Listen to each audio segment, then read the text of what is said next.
on a rainy and soggy night here in Cincinnati. It won't put a damper on things. We got baseball for you as the Pirates take on the Cincinnati Reds here at Great American Ballpark.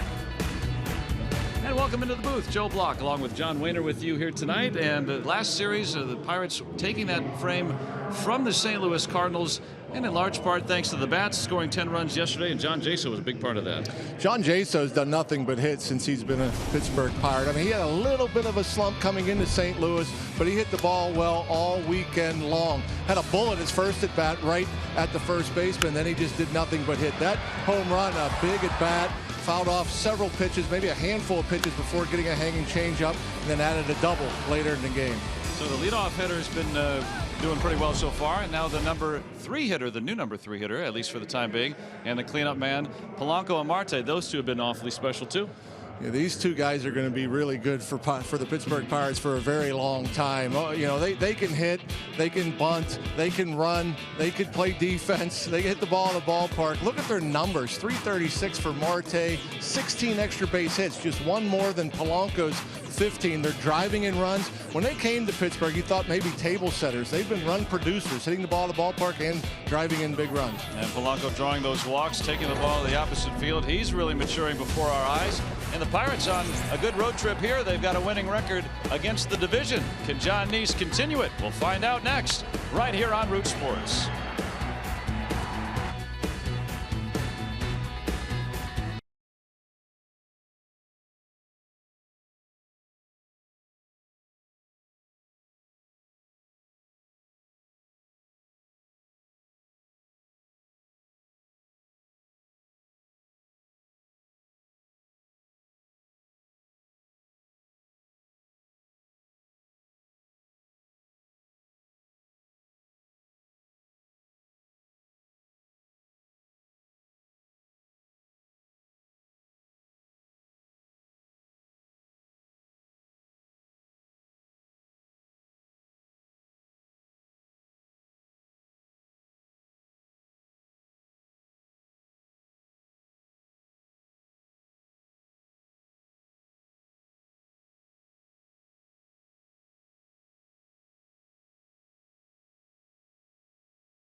Taking the series from the Cardinals. Now John Neese trying to keep it going against these Redlegs. Yeah, John Neese, maybe his roughest start as a Pirate his last time out. The only loss the Pirates have had since he's been starting, but he's been in there. He's been competing. The team, again, is 5-1 in his starts, 2-4, 406 in his career against the Reds. And he's facing Dan Straley, who pitched pretty well against the Giants, a guy that doesn't have overwhelming stuff, doesn't have a lot of velocity, but he's kind of crafty, likes to pitch in, sneaky quick fastball, and they really haven't been hitting him. They're only hitting 190, the opposition so far this year in his 7 appearances, 4 starts.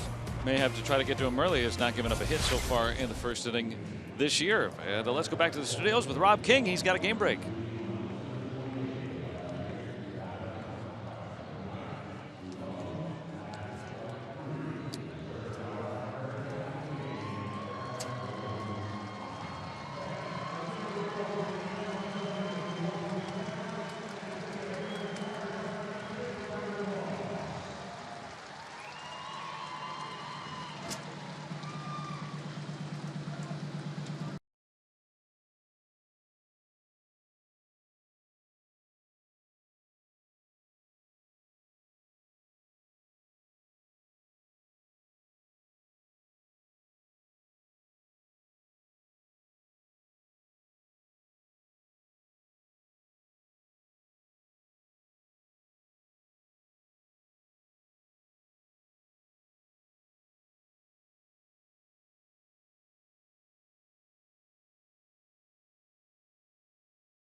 Back at Great American Ballpark.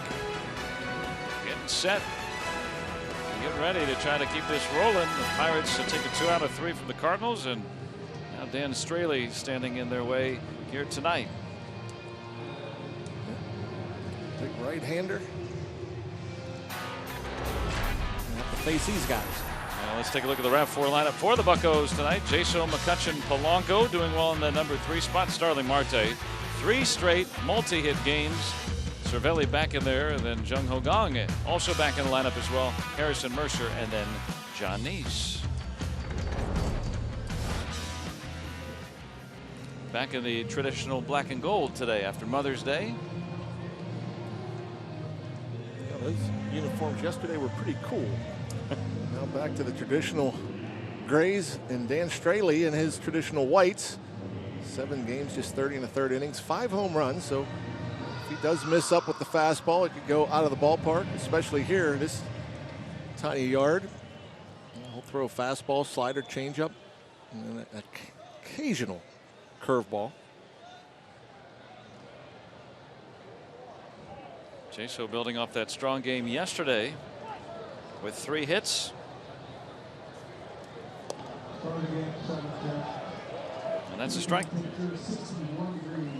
61 degrees here under cloudy skies. We had a little light rain shower here The Reds took batting practice. The Pirates did not. Hit inside. And it stopped almost right about the time when they had to clear off the tarps from the mound and home plate area and got everything ready. Not a great forecast for this series. Hopefully a lot of wins. Yeah. What you hope for? Oh, you mean weather-wise? I meant weather-wise. Yeah, not a lot of breeze today, but just kind of a wet and a little bit raw. Now 2 balls, 2 strikes. It's kind of a calm night, not a big stormy night, just maybe a little. What are we expecting? A little sprinkle or something, maybe? Right into the shift. And Cozart will throw out Jaso to start the ball game. I'm hoping we're all right now. Most of the rain was come and gone, I hope. Let's look at the Honda defense for Cincinnati. Billy Hamilton, the very speedy center fielder, with Duvall and Holt flanking him. Suarez, Cozart, Phillips, and Votto. Those 2 men on the right side of the infield have done that more than 1,000 times. Tucker Barnhart in there. Mesoraco out likely for the season. So Tucker Barnhart now taking over the starting duties. Andrew McCutchen, average up to 238. Had a couple more hits yesterday. Drove in a run. And there's another base hit. 1 out single for Andrew McCutchen. You look at the body of work that this offense has done to date, and you think that Andrew McCutchen has been cold for a good part of it. You know he's going to heat up sooner than later. As you see the short, compact swing. Hardly ever slumps. That McCutchen swing. Straley's 5th start now. First time he's given up a hit in the 1st inning. Yeah. And you know, what's impressive, and we talked about it obviously in the open with Gregory Polanco and Marte, who's on deck, and you know the great work they've done, not just defensively, but with the bat in their hands. It's been okay. There's really been no focus on Andrew and his struggles because these 2 have really picked up the slack, among others. Yeah, the whole lineup has pretty much been rolling all year. Pirates have had the most base runners of any team. And that's a large part. They're drawing a lot of walks. Polanco among them.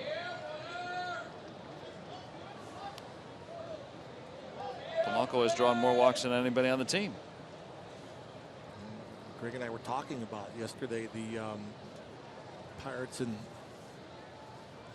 their walk rates. And I know you mentioned it a couple days ago about, you know, I don't know, there's only a handful or so guys that have more walks than strikeouts. You know, the Pirates have a bunch of guys that are pretty close. Cervelli is dead even, walks and strikeouts. Polanco just 1 more strikeout than walks. Mercer's just 2 strikeouts more than walks. Now behind 1 and 2. Jaso's another one right there. Joyce. I mean, that's pretty impressive. Especially this these day days. and age. Yeah. And the reason is, you know, I mean, guys are taking bigger swings. And, you know, the Pirates will draw a walk if they don't get a good pitch to hit. And Polanco expanding the zone there. And that's out number 2. Here comes Starling Marte. And a beautiful gift. Well, look at that. Gift of flowers. And oh, look at that. So Jordan brought him in from Indiana. And she was able to give him to Starling before the game. How nice is that? That's little Sadie Hawkins. beautiful. Hopefully they'll go to good use. Make the dugouts smell nice.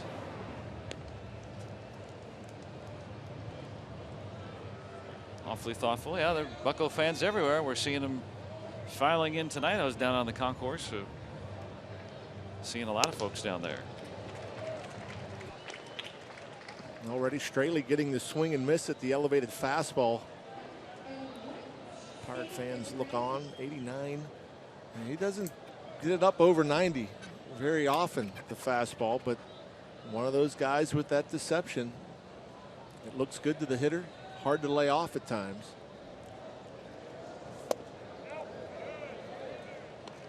And we saw that with Polanco, a couple of elevated pitches and got him to expand the zone and strike out. Yeah.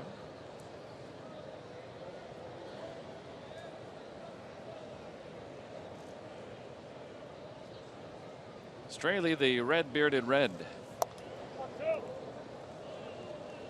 It's always a big question as to why. Why do some fastballs look better than others despite less velocity? And the best explanation I've gotten so far through PitchFX and all that is that they have more revolutions per minute. So the ball stays on the same plane longer than most. And again, going upstairs, challenging Marte. You'd figure with gravity and everything else, pitchers are throwing downhill. And you hear a lot about the downhill angle. These guys that have this 89, 90 mile an hour fastball that stays up and gets by hitters, it's because it has less downhill angle. It stays on the same plane longer.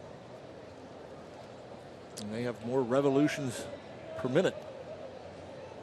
So the old term, a rising fastball, is that kind of the, even though it doesn't technically rise, yeah. that's the what that means? That's what I would say. It doesn't come down as much.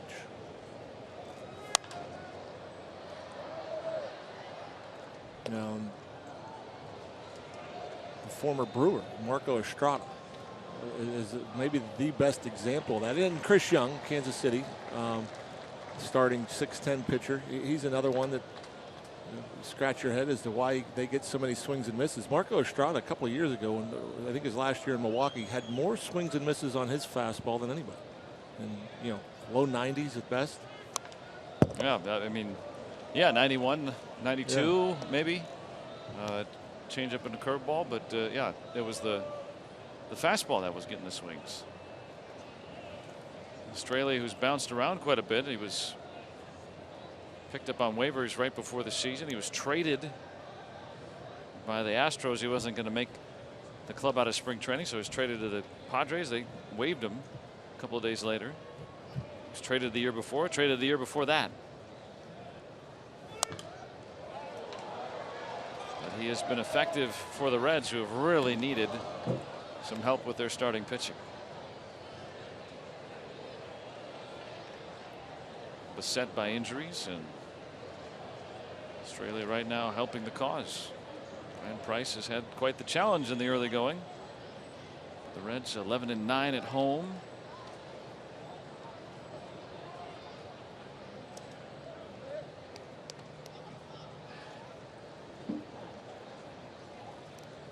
McCutcheon has yet to try to steal here this time around.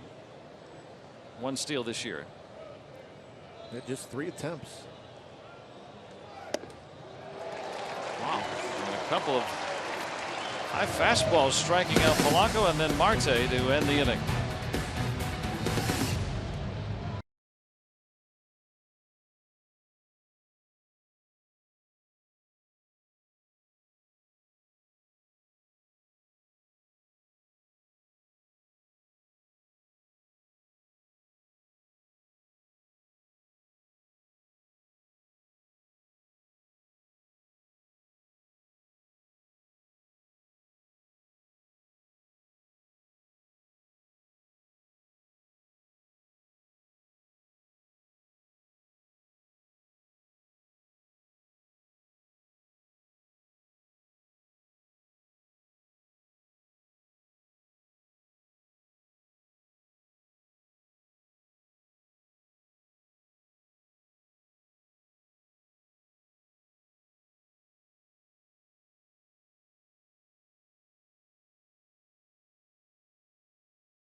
Cincinnati coming to bat with Zach Cozart going to lead things off.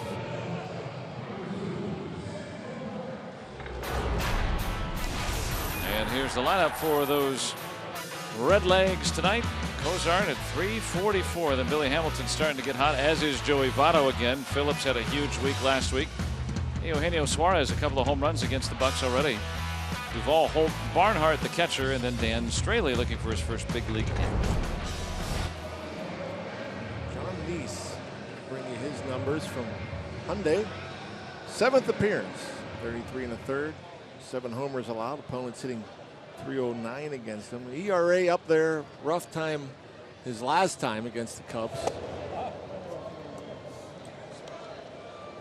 But overall, I think Jonathan, I thought he pitched pretty well his first 4-5 starts. Didn't have the best luck or the best defense behind him in a couple of those games.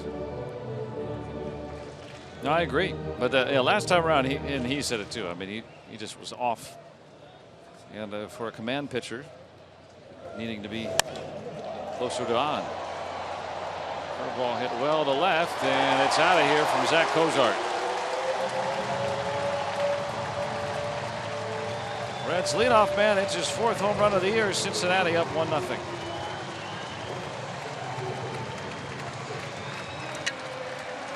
Great place to hit, Great American Ballpark. Not the best location for a curveball. It was up around the letters. And Cozart hit that off the end of the bat a little bit and had just enough distance. That's a tough pitch to swing at, actually. It leaves the left-hander's hand. It looks like it's outside away and up. The break brought it close enough to get good enough wood to it. Pirates will play from behind to start. Watch where this is. That looks like a ball. It's a pitch normally you won't see a hitter swing at.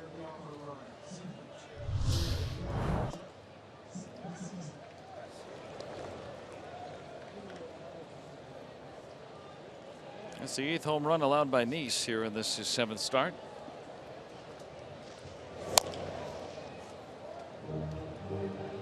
You're right. You talk about this ballpark. Certainly cozy. Yep. Especially over there in right field for a left-handed hitter. That grandstand, probably the narrowest in the National League. A little flare for Hamilton. He might try for 2, and Polanco saves that, keeps it a single.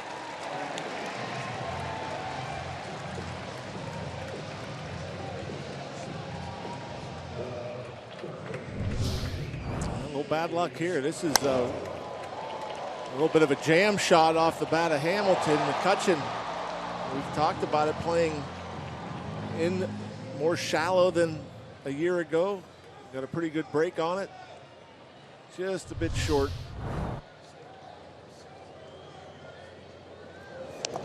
Votto hit with a pitch.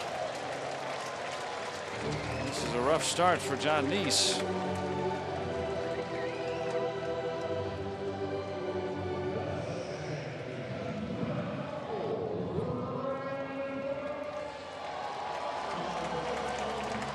Rivers Casino tips to win. The cutter command is always important for Jonathan Neese. He didn't have it his last time. He didn't have much command out of it. It's a pitch that he probably throws about a quarter of the time. He only threw it 13% of the time his last time out. And on the other side, Pirate offense. Let's get Straley out of the game. Get to this bullpen. The worst bullpen in all of baseball with a .629 earned run out. More than a run and a half higher than any other team in baseball. Well, that's the goal kind of from this offense anyway, but certainly with this team it can pay dividends.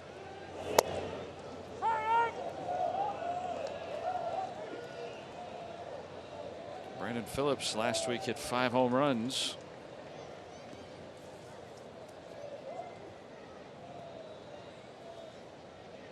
That's 6 overall now. And you can't ignore Hamilton at second base. He's the fastest guy in the game. Yeah. Typically, you know, when you have a runner at second, nobody out, you don't worry so much because they don't want to risk making the first out at third. That's helpful. There's 1, 2, a double play. Hamilton scoots to third. 2 big outs here in this first inning. I believe this is the cutter, and it's the pitch that John Neese likes to go to. Run it in on the righties. See Phillips tied up badly. Easy turn. And John Neese almost looked like he was going to try to glove it. Better off just letting it go because that was tailor-made. There's Suarez. And careful if that ball squirts away from Cervelli. Hamilton will be a fly.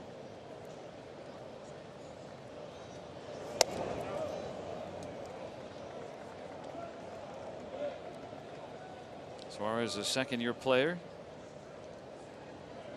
Very nice half a season last year filling in for the injured Cozart. He's swung the bat pretty well. And he went. Yeah, for a middle infielder, I mean, obviously now not in the middle, over third base with Cozart being back and healthy, but powered all fields.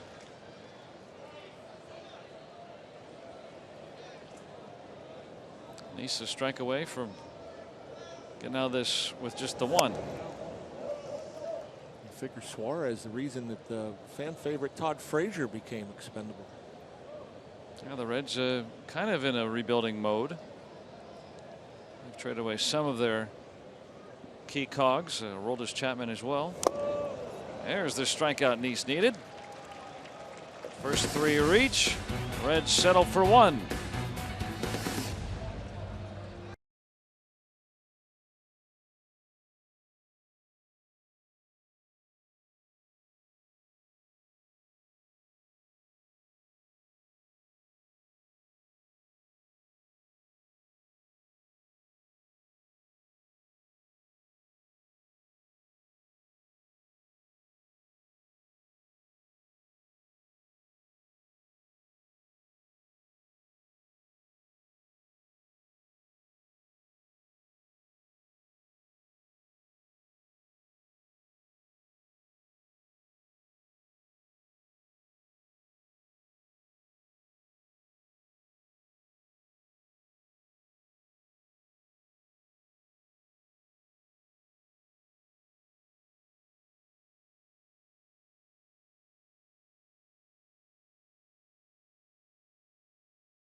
On Root Sports is brought to you by Allegheny Health Network, Health for All, and by Day Automotive. We're gonna make your day. Let's go Bucks! Through an inning, 1-0 Cincinnati on the Cozart home run. And Ray Searage working with John Neese between starts, trying to correct a mechanical flaw. And he corrected himself in that first inning pretty well after the first 3 men reached. Made it a 16-pitch inning, just the 1 run. You know, I think anytime, whether you're a hitter or a pitcher, and you're working on things away from the game, whether it be pregame or aside on the bullpen, you know, which every starter does. You know, in between starts, they'll go and get some work in out of the bullpen. Cervelli skies this. Votto for the first out. when you're working on things, I think it's hard to forget about it once especially if, like you say, for a pitcher working on something new in the bullpen, and you go into your next start. I think it's hard not to think about that. I mean, you should be free. You should try to free your mind of a mechanical adjustment and just try to execute pitches. Same thing with a hitter. They work on stuff, periodically, obviously, when they're slumping in the cages. And, the more you're thinking about these mechanical adjustments in the batter's box, the more difficult it is to hit. You'll be more mechanical. Yeah, you do everything but see the ball. And the whole object, as a hitter especially, which is much more difficult than pitching, is to go in there and just concentrate on seeing and reacting and trusting. Jung Ho Kang out on 3 pitches. And Straley has struck out 3. And kids, you won't want to miss the chance to be the Moe's Pirate sidekick before a Pirates home game. Fan ages 6 to 14 can join the Parrot in pregame festivities on the field at PNC Park. And you can enter for your chance to be the Parrot sidekick at participating Moe's Southwest Grill locations now through May the 12th, so you better hurry. Josh Harrison homered off Straley last time these two met a couple of weeks ago.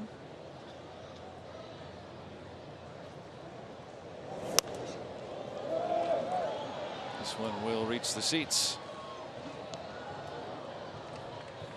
Harrison back home, growing up here and playing his college ball for the University of Cincinnati.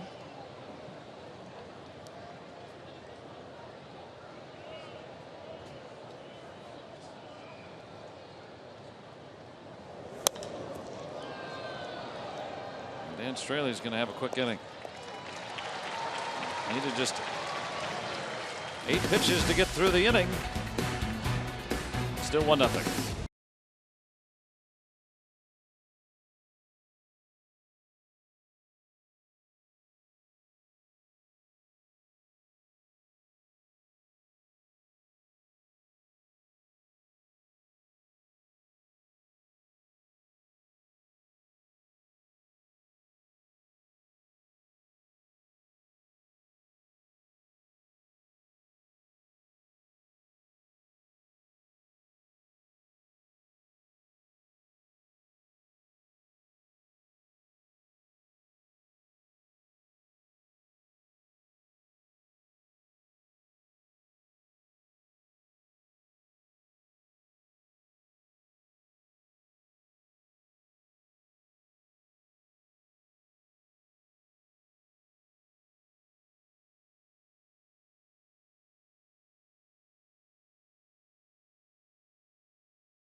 After the game, to get an inside look at Francisco Cervelli's intense offseason workouts. And you can see how the Pirates catcher is reaching his goals and at the top of his craft. On Inside Pirates Baseball, Francisco Cervelli hungry tonight after postgame right here on Root Sports. On our UPMC scoreboard, the Reds have a 1-0 lead. Leadoff home run by Zach Cozart. A lot of folks making the drive in. Some of our fans not even having to leave the state to come to this one here today.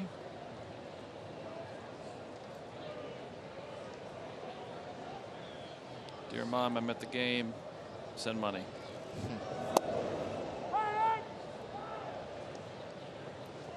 Adam Duvall will start it off. First chance at some regular playing time in the big leagues, and showing that good power that he's had in the minors. 6 home runs. Young was guarding the line.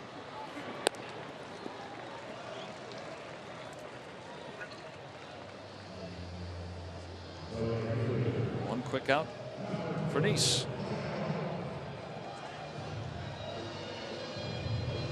Can't imagine still, like with the rain, grass got to be a little bit wet. Throwing a wet ball, never fun. Not Jonathan, of course. He got a dry one.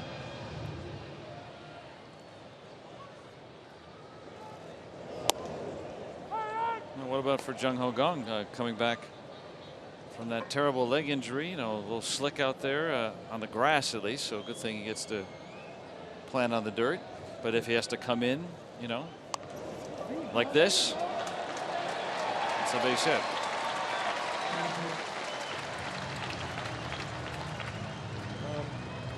I think that he's passed all the tests. I don't think sure. there's any concerns. I think that if there were any concerns, he wouldn't be here. That's why I think that, you know, they took their time with him, made sure that Jung Ho was ready before getting with the big club. And right there, you know, you're at the bottom of the lineup. Holt squared the bunt, got behind 0-1. Didn't think he'd try it again. He did. Hope it doesn't hurt anything. Got 8-9 here.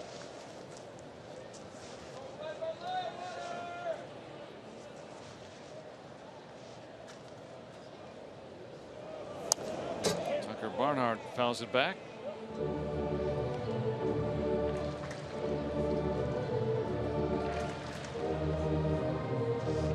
He'll be the catcher for the Reds, probably for the rest of the season, with Devin Mesoraco having season-ending surgery, or likely season-ending.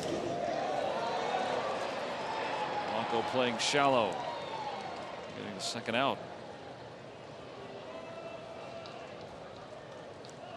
Pirates playing in the right spots. Ball hit hard, but probably too hard. Hit it off the end or off the fist. It might drop in out there like we saw with Hamilton in the bottom of the first. That one hit well enough to make it easy for Gregory. Pitcher Dan Straley hitless in 10 trips in his career.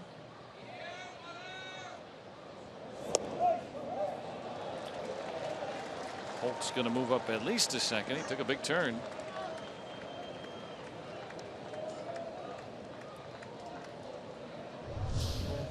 Yeah, I'm just guessing that cut away. There you go. Francisco Cervelli wasn't expecting it to go inside. It just kept running further to his left than he expected. Probably just set up down the middle.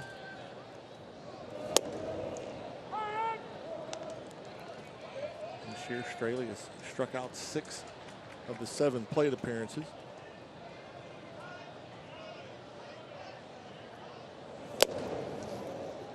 I should say at bats. He has a couple bunts. Okay. I was going to say that's some bad luck. Not even. That's bad hitting, not bad luck.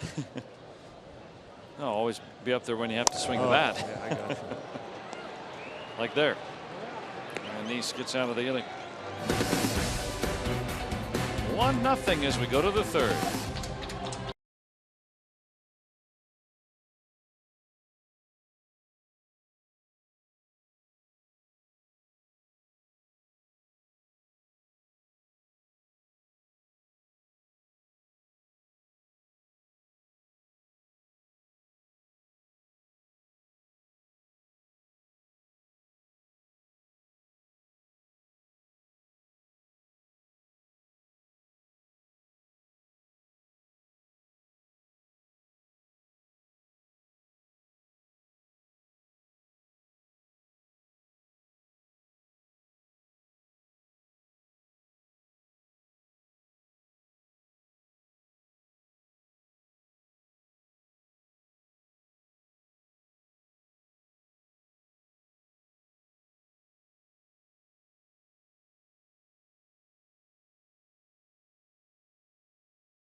Reds as we hit the top half of inning number 3. I'm Robbie Smikowski here at Great American Ballpark. Well, today Pirates manager Clint Hurdle and his wife Carla announced the return for the 6th season for the Wins for Kids program. It's a fantastic program that the Pirates run through Pirates Charities and the Hurdles, and it benefits the Children's Institute of Pittsburgh Center for Prader-Willi Syndrome. And here's what you can get. Visit pirates.com/winsforkids for the full details of the program. But if you donate $1 for every Pirates win, you get an autographed bubblegum bucket and a baseball signed by the Pirates manager. And $5, you get the bucket baseball and an autographed bat by a current Pirates player. It's a real cool thing going on. And what's even cooler, Joe, if anyone caught an episode of this week's Inside Pirates Baseball, 10-year-old Jacob Hall, who suffers from autism, brought in an envelope full of cash, over $5,000 that he has been raising for Clint Hurdle and the Wins for Kids charities. Clint took the pile of money, brought it right into the Pirates Charities offices, and it went to a fantastic cause. The full story on Inside Pirates Baseball after Pirates postgame. Make sure you watch it. Great stuff for a great cause. And Joe, I know you're new to Pittsburgh here in terms of the Pirates, but Clint Hurdle's done just tremendous work for the Prader-Willi Foundation of Pittsburgh. Yeah, thanks for telling us about that, Robbie. I read that story today, and it warms your heart when a child will go way out of his way to try to help out other kids. Yeah. It's unbelievable. That's a nice story. And what Clint Hurdle has done too. I mean, on the field success. Hey, that's undoubtedly what you're looking for from a manager, of course. But he's done so much more than that too. Absolutely. Mercer has worked the count full and. Big curveball. Go outside. Just away. That one was dangling in the zone for about 60 feet of the flight. Again, a little bit of a late swing. 90-mile-per-hour fastball as John Tumpain calls the balls and strikes. Jeff Kellogg over at first.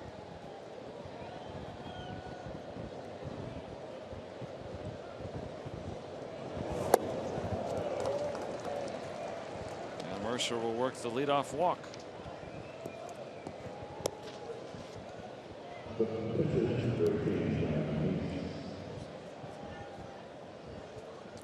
Bit odd.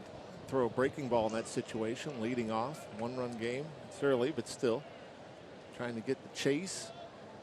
Instead of throwing a strike, instead of looking at John Neese an opportunity to get his first sacrifice bunt as a Pirate. Needed Rick Sofield to go through the signs again.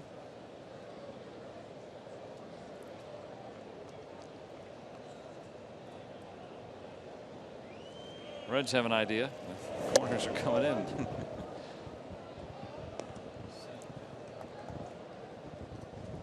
Hey, Rick, just yell. Yeah, in this situation where it's almost certain that you're bunting, you could. Wouldn't matter. I mean, if the defense knows, who cares? I guess there's a little element of surprise. I was just going to say, with Neese, who can handle the bat well, there might be a little bit of element of surprise in there, and that's probably why they're still going through the motions. Yeah, but lesser hitting pitcher, yeah, for sure. You just go. Just whether or not that was something that he did on his own, or with him seeing Suarez creeping in. When you're standing there at third, do your eyes just become big as saucers? Stop. You're a bad man, Rock. Barnhart's going to handle this one. Sacrifice successful.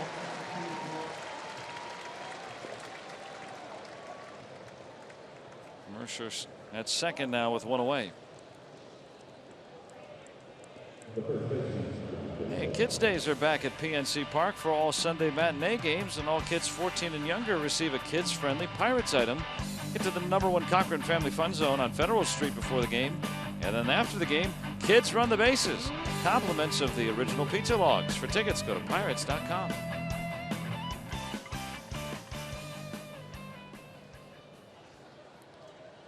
Sweatshirt weather tonight, and a little cool. Had some rain earlier.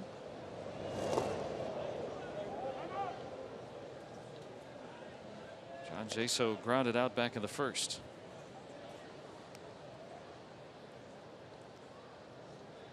Average now at 2.99. He's been just as advertised offensively, and defensively even better than expected. I'm sure everyone would say.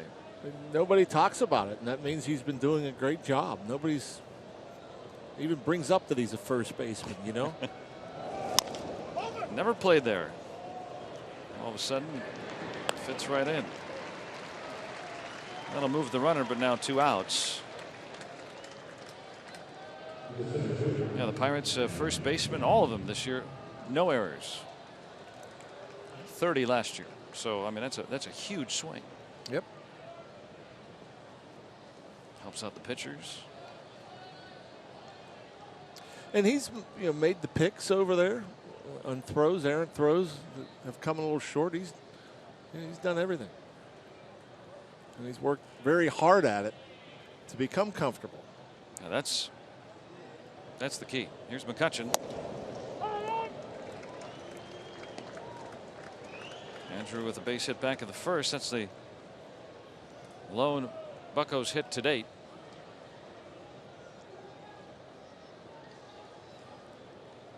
Two-out hit, not to score.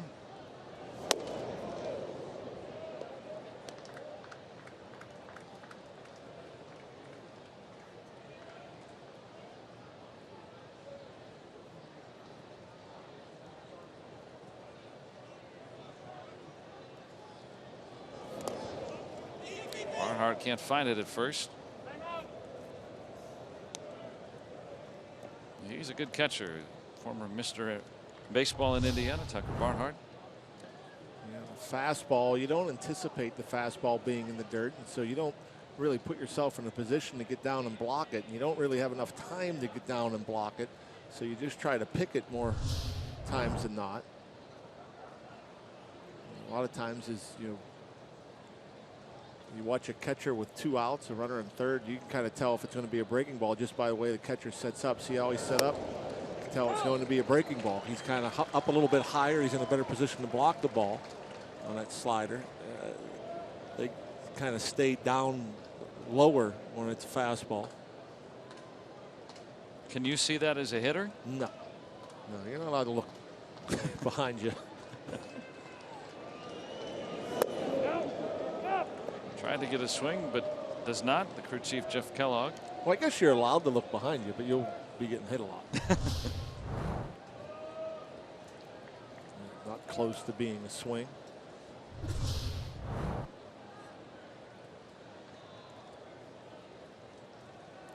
Mercer 90 feet away with 2 outs.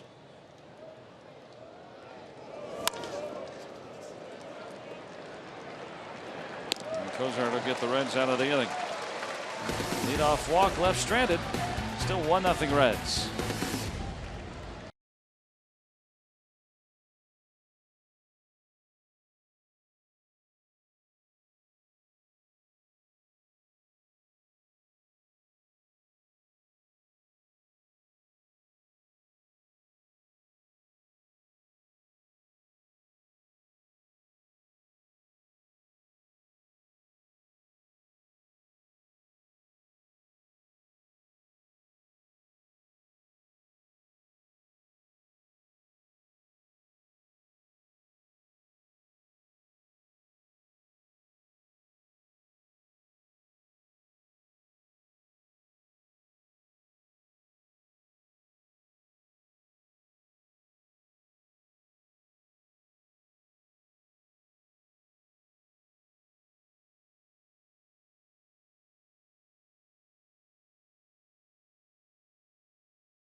in Pirates history, and on this date back in 1979, the Pirates played one of the more memorable games as they were involved in 4 bench-clearing brawls in a 17-9 win over the Braves.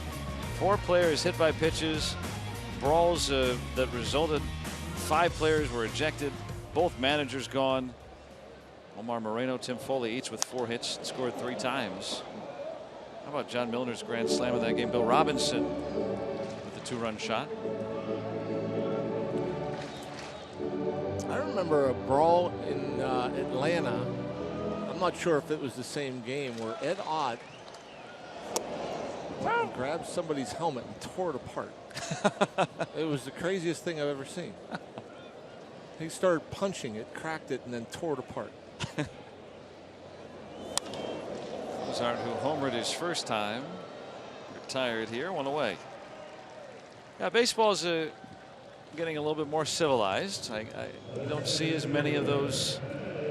You know, if you see a bench clearing thing, it's everyone comes out, they talk to each other for the most part. Very rare to see punches thrown anymore. Managers and umpires hardly argue face to face anymore.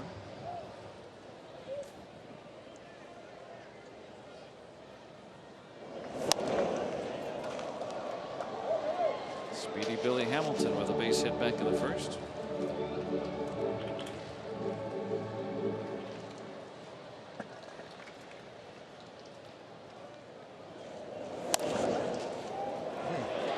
And that's enough for his second hit.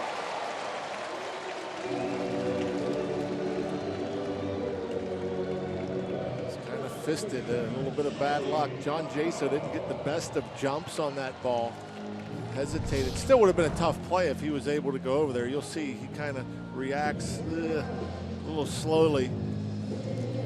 Is that because he thinks it might be the second baseman's ball? Not sure. Yeah. I mean, that's a possibility. That it's happened before, but I just think just froze on it.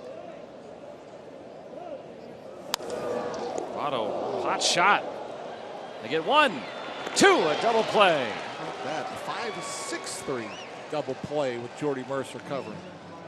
And John Neese has gotten a couple of double plays here tonight. Young to Mercer to Jason.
It's time for the Toyota RAV 4th inning.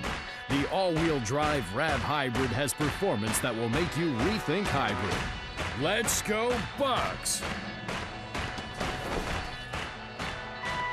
Joey Votto grounding into an inning-ending double play, capping a 6-pitch inning from John Neese. How about that start for him? You know, first 3 men reach, home run on the leadoff man, and then he has recovered nicely. Yes, indeed. Only 35 pitches through 3 for Neese.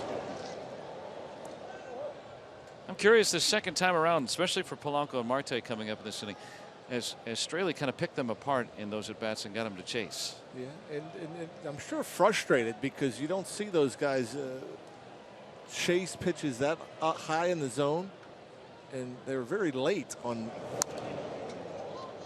most of them. And the thing about it is we talked about like the rotation, how the ball stays on the same plane, and in addition to that, when guys throw the ball like that and have that high fastball that just kind of gets on you, it seems like it gets to you much quicker than you're used to. He's waiting back on that curve. On the mound, Suarez retires it. Boy, and he kind of did that nice and casually. Climbed the mound. I didn't notice if he looked down, but it was almost like, no, he didn't look down. He just went up and down the mound like he knew it was coming. Barrel Automotive League leaders, Starling Marte right up there with Daniel Murphy, who's nearly hitting 400. Multi-hit games. Marte's done it in 3 straight.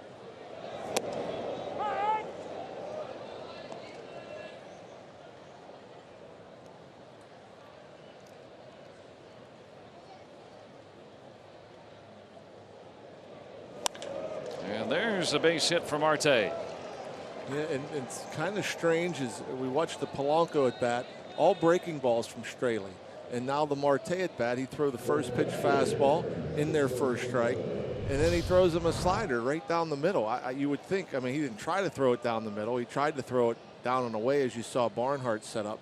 But he looked so awkward against the fastball in the first. Thought maybe he would just continue to elevate it to see if he can continue to have success against Starling. Well, Marte kind of chases that down and away slider every now and then, right? So maybe that was the thought. Yep, I would agree with that. Yep. But he's aboard and a chance to run. He's swiped 8 bags already.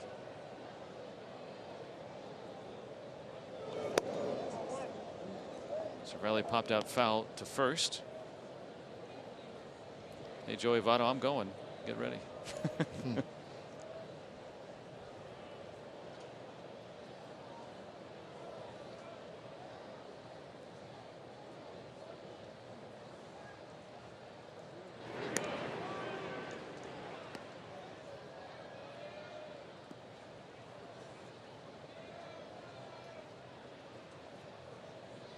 Cervelli coming into today's action on base at a .422 clip, best among all catchers in baseball.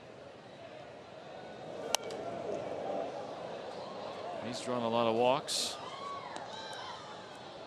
and hitting over 300 coming in too. So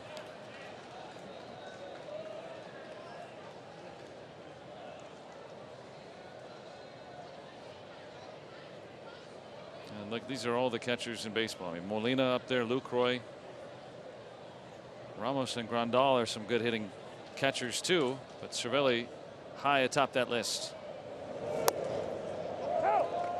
National League, all National Leaguers.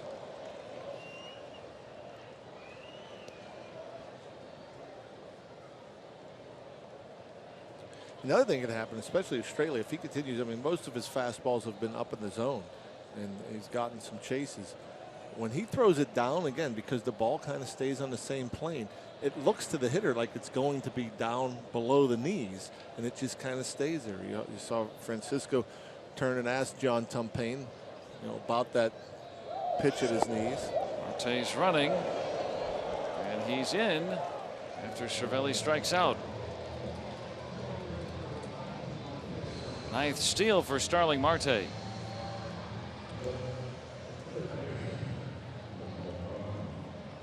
He's got such a good first step, does Marte. So quick. Straley is fairly quick to the plate. He picked a good pitch to go on. Also a breaking ball down and away. Barnhart throwing him out from his knees, not happening.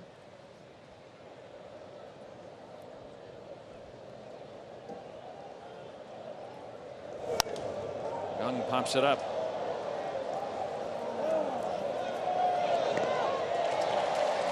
the inning. 1 hit, 1 left for the Buccos, trailing 1-0.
We start at the bottom of the 4th. And you can make Free Shirt Fridays even more exciting. Cast your vote for the September 2nd design. You can vote for your favorite 1971 inspired t-shirt. You got to do it before August 15th and then be one of the first 20,000 fans in the ballpark on September 2nd to get that winning design. For tickets and to vote, go to pirates.com/Free Shirt Friday. Phillips, then Suarez and Duvall. Middle of the Reds' order here in the 4th. Easy play for McCutchen.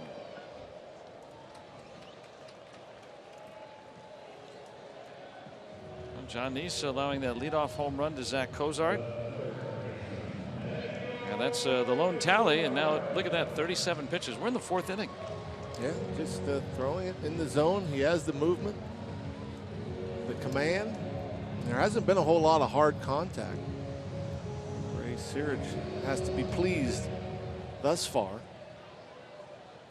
One of the hardest hit balls was what ended the last inning. Getting a lot of ground balls today. Easy one for Jordy Mercer. It was a tough one that Votto hit at Jung Ho, ending that bottom of the 3rd. Where the location is. That late movement, the ball starts in the zone, breaks down out of the zone.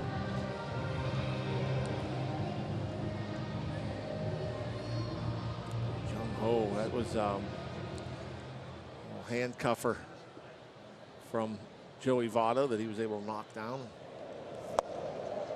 Turn into 2 back-to-back hitters actually hitting the ball to the opposite corner, which is always a bit of a shock. We saw it with the Hamilton base hit to Jaso, or yeah, Hamilton to the right of Jaso, and then Votto to Jung Ho.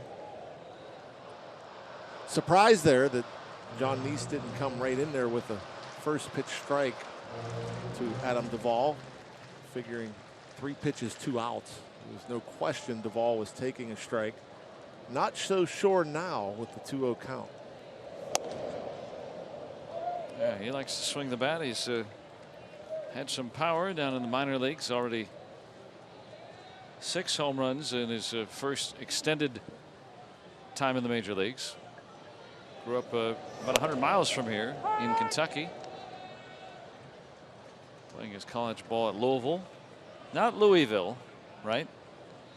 I say Louisville. Oh, well, you're better spoken than I am. Yeah, everybody knows that. 2-out walk to Duvall.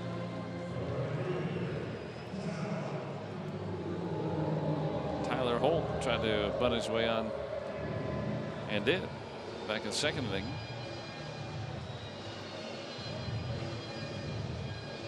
Well, Neese limiting that damage back in the first. That really could have spiraled out of control, and the way that Dan Straley has contained the Pirates' bats so far, seeming to be very important.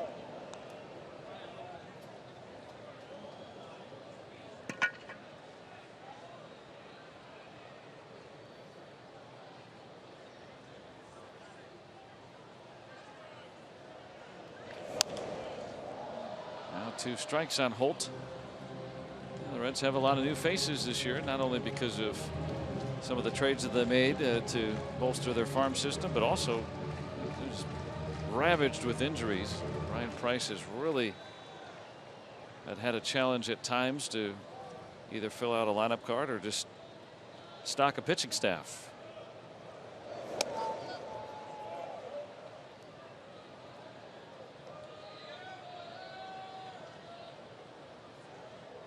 A lot of fresh faces.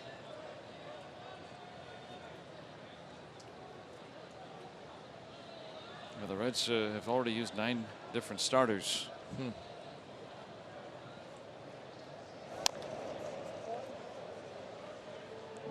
Saving that Atlanta stat, 'cause that's pretty impressive.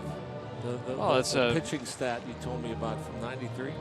The Atlanta Braves, I saw on Twitter. I didn't verify it, but if it's on Twitter, it's got to be truthful. In '93, they used 13 pitchers the whole season. That's amazing.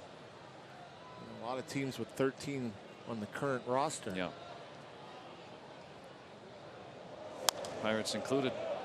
We just saw Devin Mesoraco for a moment. The Punxsutawney kid, there he is, and just another tough injury. I mean, this is a middle of the order type hitter.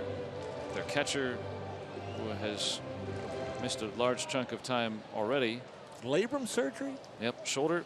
Going to be out more than likely the rest of the season. Throwing shoulder?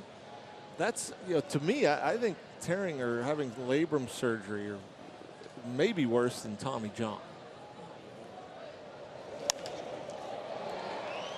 One stays up for Polanco. And a 2-out walk left stranded for John Neese.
Where he had that perfect game going into the 13th inning, and then Joe Adcock hits the home run, and I think he passed Henry Aaron on the bases, if I recall right. It ended up being a 1-0 game, but he hit a 3-run home run in that 13th off Haddock. So you can't pass a runner. No. Well, they had to be pretty excited. And on the bases all day. Yeah, you get to hit the ball out of the ballpark, especially that ballpark, and then you get an RBI single. There's the Harrison family here in town, of course. This is where they live, Cincinnati. Vince Sr., Bonita here. Suarez takes care of it for the first out.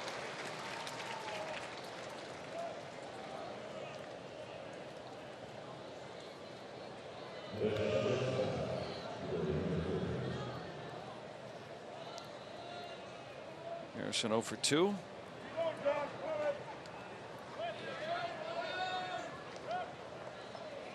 You have to wonder if the entire Harrison family are just solely Pirate fans, or if they still have allegiance to the Reds. I think it helps that the Reds are in the division and makes it probably easy to just go straight Buccos, right?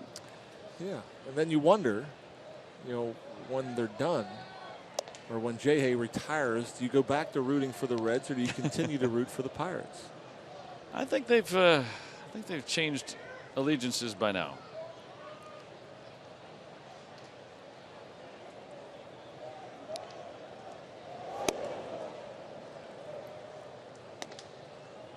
I'm pretty sure my whole family were still Pirate fans when I was a Marlin. Well, that was kind of the sticky situation with my wife. I was working for the Brewers. Yeah. She would not get rid of any of her Pirate stuff. I said, well, that's okay. You can have it. You just can't wear it. She said, well, I'm going to wear it inside the house. I said, okay, that's fine. You wouldn't let her wear it to the games? No, and she wouldn't do that. But in her heart, she was always a Pirate fan. I mean, you grew up in South Hills. This is the team you grew up rooting for, and then all of a sudden, all right, hubby goes and works in Milwaukee. But she wanted the Brewers to win too. But when they played each other, whoever the games meant more for is who she went for. So when the Brewers were winning in 14, kind of wanted to see the Brewers go. When watch the postseason games for the Pirates and cheer for the Pirates. Brewers didn't make the postseason the years I worked there, so all right, we can become Pirates fans. Just got out in front. Yeah, got away with one there, did Straley. Jordy Mercer just out in front, left that breaking ball up.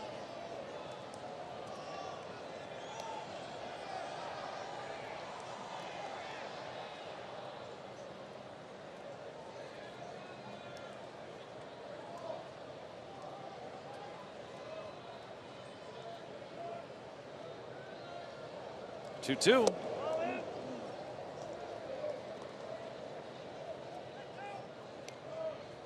Mercer with a great plate appearances last time.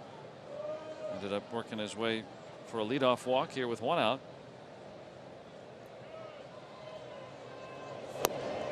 And he'll get aboard again. Mercer walking 3 times yesterday. Both times here tonight. I don't know if this pitch is out of the strike zone. It looked right there. Yeah, there you go. Right at the knees. And again, Jordy was thinking that pitch is down. The ball's kind of staying on the same plane.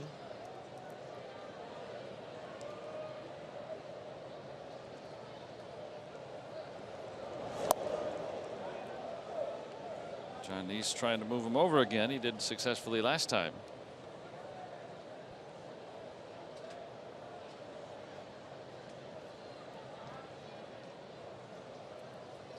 Neese did take the bunt back and swing one time. Suarez playing way in at third, and he does it again. Keep him honest. Suarez 50 feet from home plate. He was playing even shorter than that. Now he's backing up.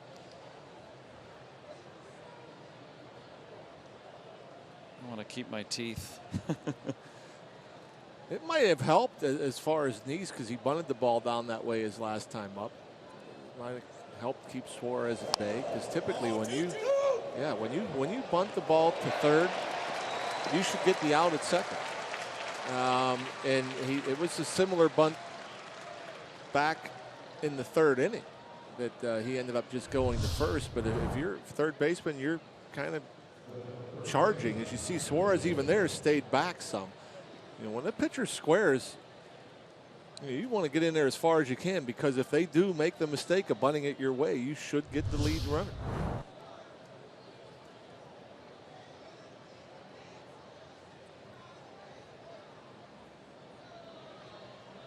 Now Jaso. He's aboard at first with 2 away.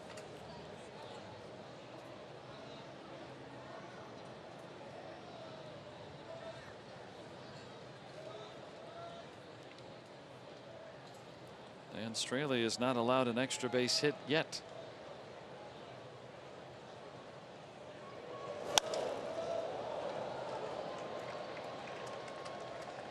And that'll take care of the Pirates in the 5th. 5 scoreless for Straley.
Images on our Allegheny Health Network Supermo, and the sounds you hear, Jonathan Jackson and E Nation. A lot of Buccos fans here tonight. Short ride from eastern Ohio or West Virginia, or even from Pittsburgh area, western PA. Here in Cincinnati on the banks of the, well, not really the banks of the Ohio, but very close to the Ohio River. The Licking River, in fact. Licking? That's the Licking River. Separates this part of Ohio from Kentucky. Never heard of that. You're the math and weather guy. I'll be the geography guy. How about that? I'll still call it the Ohio. Okay. Very close to it, though. Yeah. By the way, my mom just texted me and said that when I was with the Marlins, she wore her pirate hat when the Pirates were up, and a Marlin hat when the Marlins were up. That's one way to do it, right? She could cheer for you and still cheer for the Bucks, right? She wasn't giving up on her Buccos. Actually, it says the Marlin hat when I was up, so maybe that was the only time she rooted for the Marlins, is I got maybe one at bat against her Pirates. So she probably just wanted you to get like a single and then get some more outs, right? Yeah. She was just hoping that I'd play.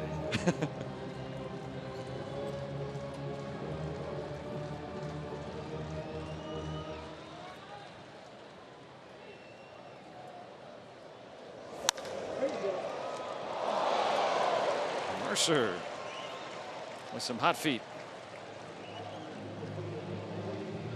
Yeah, that's again, some balls knuckle, some balls hook, some balls slice. My guess is this one was hooking. As Mercer went up and had to reach over to the backhand.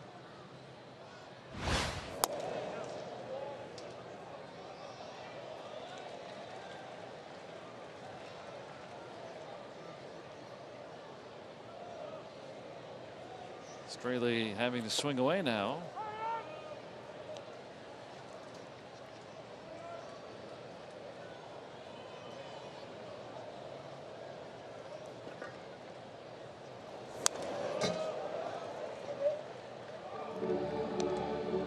John Neese moving right along here, still under 60 pitches in the 5th inning. Straley's at 72. The reason we keeping tabs on that, Neese looked like he was perhaps in trouble in that 1st inning, but got out of it. Ray Searage and he talking on some things between starts. And a look at our Allegheny Health Network injury update, and the Reds have had a litany of injuries. This is their starting pitcher from yesterday, John Lamb. Ended up injuring his thumb, his left pitching thumb, sprained it, in fact. And Brian Price said in the papers today that probably is not going to make his next start on time. And you know, if Lamb misses any time, they still have not had Homer Bailey recovering from Tommy John surgery. Michael Lorenzen has not been healthy yet this year. Anthony DeSclafani has not started yet this year, and they've used 9 other starters. Bailey's been set back. Raisel Iglesias on the DL.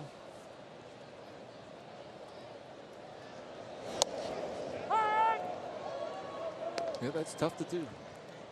I'm surprised that doesn't happen more to pitchers, by the way. Spraining a thumb? You get hit, when you get jammed swinging a bat, I mean, it typically hurts the top hand, the thumb, the top thumb. If you I've talked about this before, when you get jammed for whatever reason, the pressure kind of gets you in your thumb. If you hit it off the end, it's more in your fingers. You know, your fingers will sting. But yeah, if you get in there deep enough on a jam shot with a pitcher up there, yeah, I mean it's bothersome. I mean, as a position player, it would bother you to throw the ball. I couldn't imagine. And so that's all. It's the first time I ever noticed or saw a pitcher have to miss time from getting jammed. And a 1-2-3 inning from John Neese, striking out a pair. And still, though, 1-0 Reds.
Pirates Baseball on Root Sports is brought to you by the Chevy Equinox and your Western PA Chevy dealers.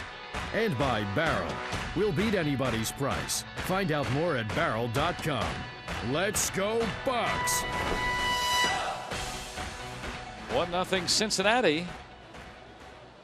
All starters have been in control on this cool night. A little light rain shower for the game, and just a little sprinkles, very light off and on here tonight. Can't get it, a base hit. Second of the night for McCutchen. And just the third hit off Dan Straley. See if they can cash one in here. Perfectly placed. A little off the end of the bat. Unlike a lot of teams, only 2 infielders on the left side with Andrew McCutchen at the plate. And so he's able to sneak it through.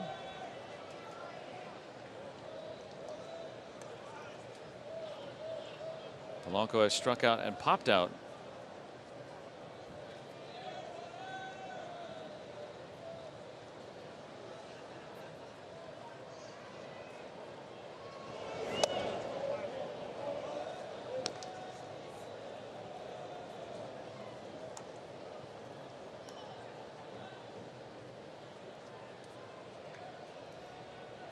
Pirates have not put together an extra base hit against Straley. The only one in the whole ball game is that leadoff home run by Cozart.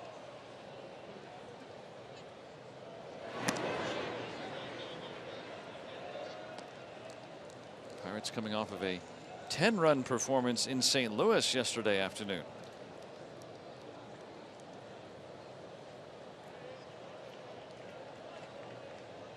Pirates have averaged the 4th most runs per game in baseball. So the offense has been clicking for the most part all year at this point. It'll come around tonight.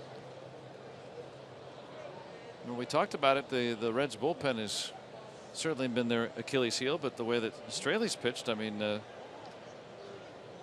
he doesn't run into trouble in any of these innings, he's just going to keep on motoring. He's in a bit of a mess now. Runner on first, nobody out. Polanco looking at a 3-0 count. Maybe this is the inning.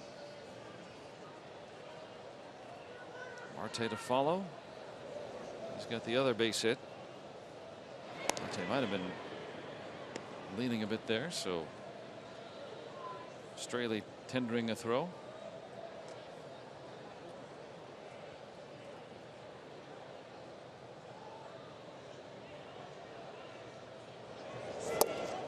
Pitch walk.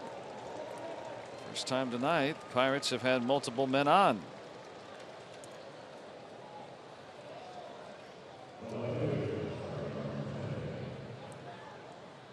You can follow Pirates Baseball live with the MLB.com at Bat app. Stay up to the moment at any moment with game day, live video game highlights, and StatCast news, more. And you can download all of that at MLB.com at Bat, the #1 app for live baseball on your phone or tablet.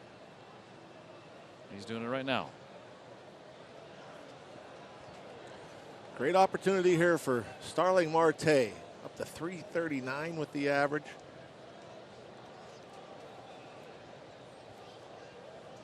Lead runners McCutchen at second, Polanco at first.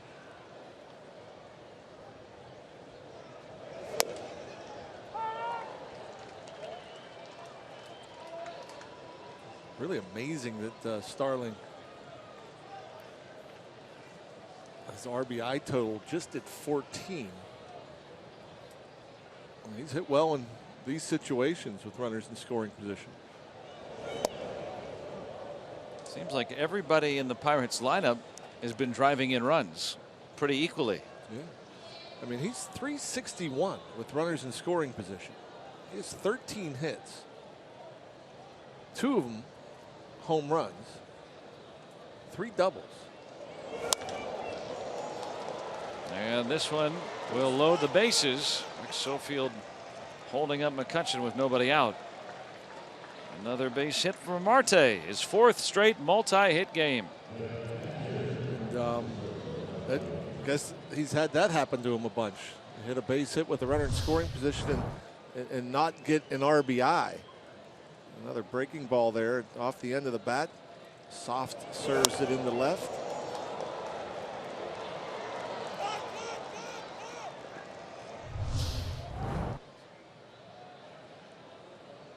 Marte, a grand slam on the year. Mark Riggins is out.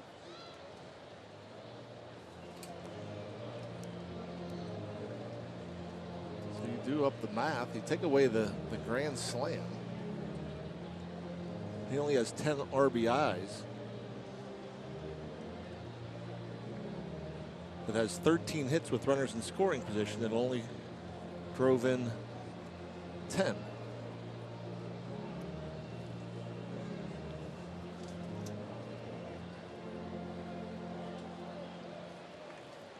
Marte now with 16 multi-hit games this year.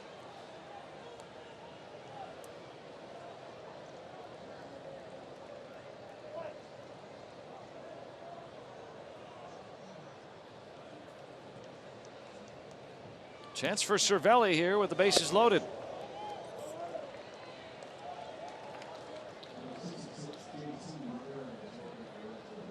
As you can see with Straley, as the game moves on, teams generally have better success, especially that 3rd time around. That's where we're at now. 3 straight hits. That's been his best pitch all night long, the fastball. He's thrown it up in the zone, has gone to it less and less the 2nd and 3rd time through the lineup. JC Ramirez starting to get up.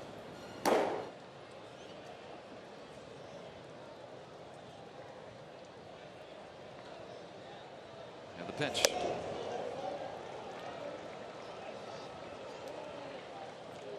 And again, another Pirates hitter in a hitter's count.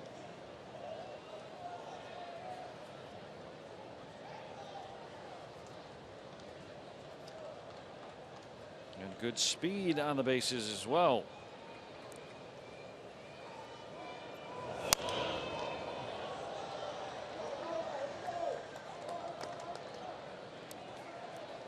Cervelli got the day off yesterday. Had a pair of hits in his last game on Saturday. McCutchen the lead runner. Polanco at second. Marte over at first.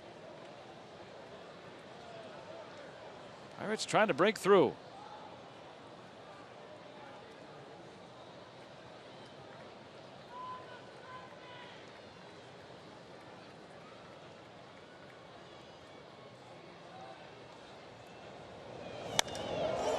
This will definitely get one in. Get one over. Hamilton in the deepest part of the ballpark. Sac fly for Cervelli, and the Pirates have tied it at 1. Good at bat. Well, for the most part, Straley challenging Cervelli with the fastball. Misses up and in with the first one. Top of the zone, fouled off. Missed above the zone. Tried to go away, fouled off. And then the last fastball, top of the zone, just missed by Cervelli. A little bit under it, but productive out. 1 in, 1 over. Another chance here for Jung Ho Kang. Yeah, struck out and popped out foul.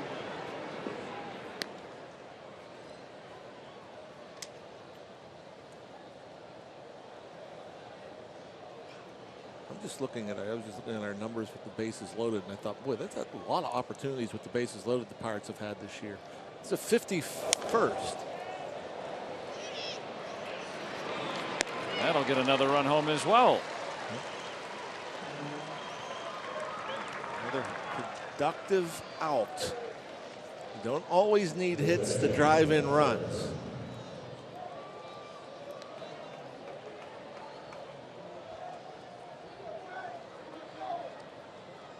Maybe Jung Ho wanted more, but you'll take it. You'll take the RBI. Ball hit off the end of the bat. But the Pirates have had 51 plate appearances with the bases loaded. The Reds, 15. They've only had 15 plate appearances with the bases full. They always drive them home. Not sitting on the base paths very long.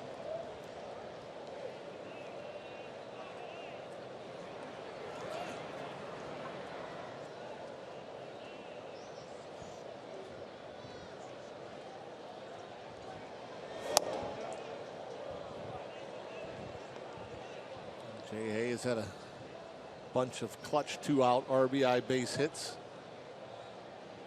Yeah, coming into tonight, tied for the baseball's lead with hits with runners in scoring position and 2 away.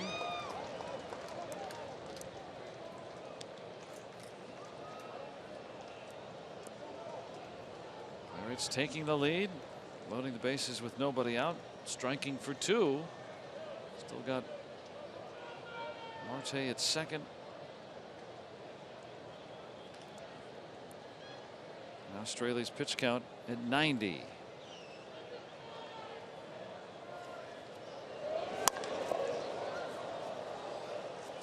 Duvall able to retire it.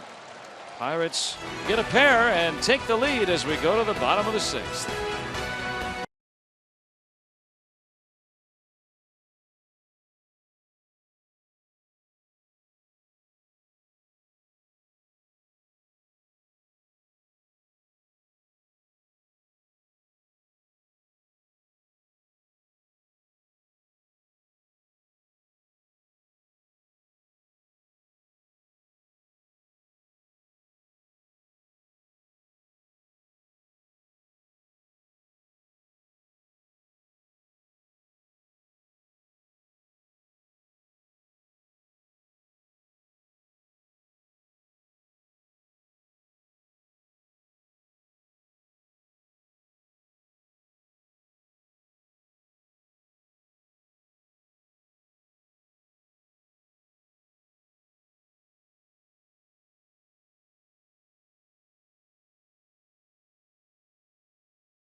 Takes one of the premier pitchers off next year's free agent market. Strasburg will be 28 this year.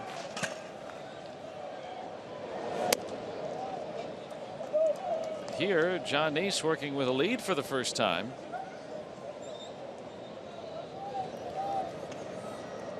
2 for Billy Hamilton.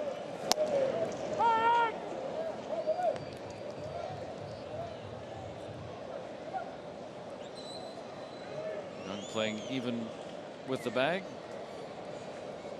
as is Jaso at first. Gotta have to try to guard against the bunt.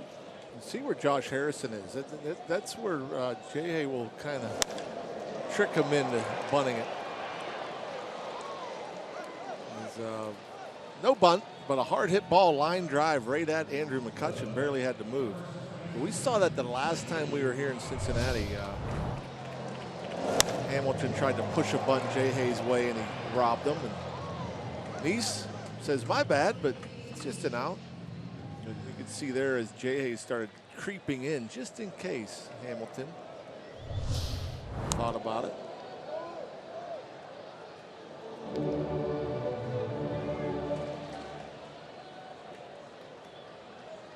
Votto grounded into an inning-ending double play in the third.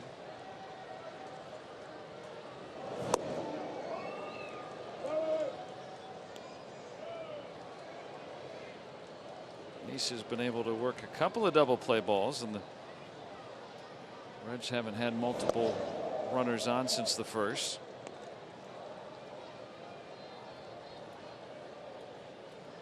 They've only had one man in scoring position on since the first, and that was because of a pass ball. So he's really settling down.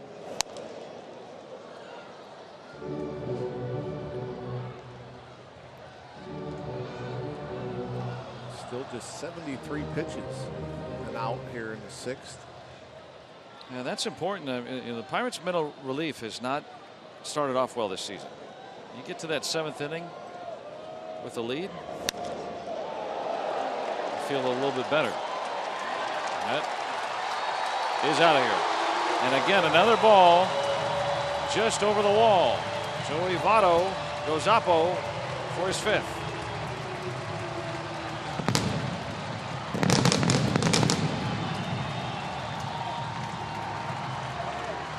Guy that rarely looks to pull the fastball. He just sees the ball, it seems, longer than most.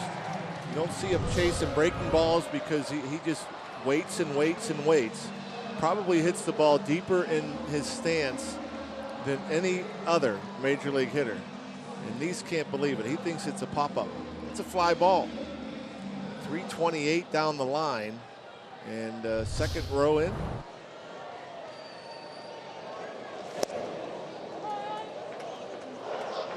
John Nice has been the victim of some fly balls like that. Back in Arizona, a couple home runs he gave up were just pop-ups that ended up sneaking over the wall.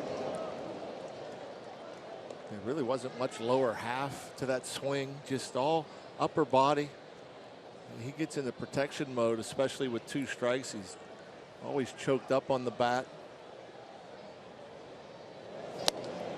Nice has given up 9 home runs now. This is 7th start, and I can count 4 that have snuck into basically the first row of the seats. Yeah. They count, but as a pitcher, that's going to be very frustrating.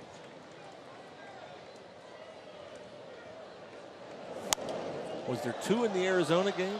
There's 2. The Arizona Castillo. game when we had the 3 big long flies, the Polanco, Sean Rodriguez, and Jordy Mercer homers. And yeah, there was a couple of wall scrapers against Nice in that game. Castillo and Peralta.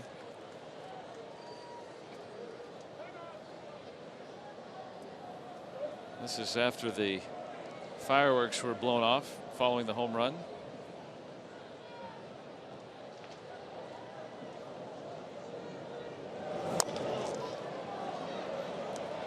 Gunn with a nice play, and that gets out number 2.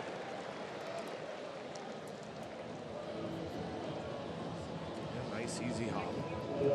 The other thing that could be troubling about that particular play, we talk about a lot, like the corner outfielders, and sometimes they have to battle the lights. On a high chopper to third, every now and again that ball will go into the lights. Bad feeling.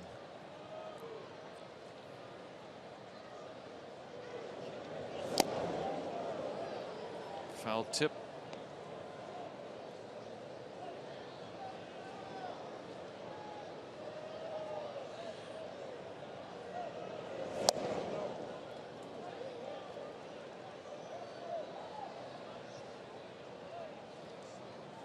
Well, if Suarez hits one at all in the air, he could say he hit one into the clouds. Votto's home run setting off the fireworks and the smoke lingering. That's why it's a little foggy looking.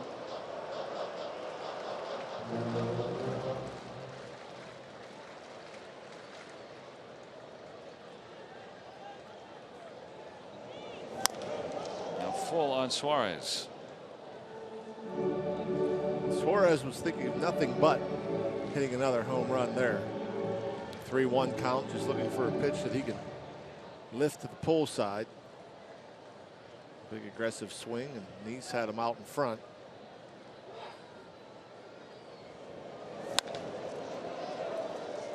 Easy play for Mercer. But the Reds get the equalizer on the Votto home run. Through 6, tied at 2.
Pirates Baseball on Root Sports is brought to you by Kenny Ross, Total Confidence Pricing, and by Levin Furniture, the official furniture and mattress supplier to the Pittsburgh Pirates. For the best quality, service, and value, shop Levin's. Let's go Bucks! 2-2 tie. Joey Votto, first row home run to left. Just as the Pirates take the lead, the Reds answer. And Dan Straley out of the ball game. The Reds will go to their bullpen. Just the 7th appearance for Ramirez. A 6.10 ERA, 0-2. Opponents only hit .222 against him. Small sample size. Jordy Mercer's walked a pair of times tonight.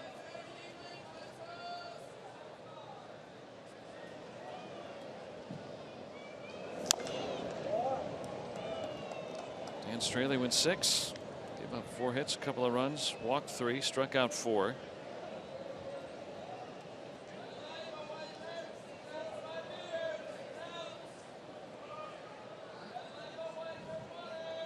Ramirez get that fastball into the upper 90s. That one just 93, but gets an out. Phillips saying, I have some more tenure than you, Mr. Holt. I'll take it. Probably wondering. I'm sure if he said anything to Holt, it was like, where are you? What are you doing? I'm like twice your age. I can cover still a lot of ground. Brandon Phillips, 34 now. Tyler Holt just getting started in the game.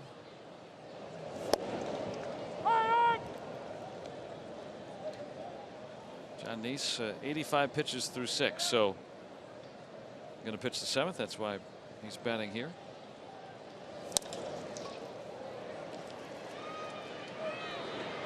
Down for Ramirez.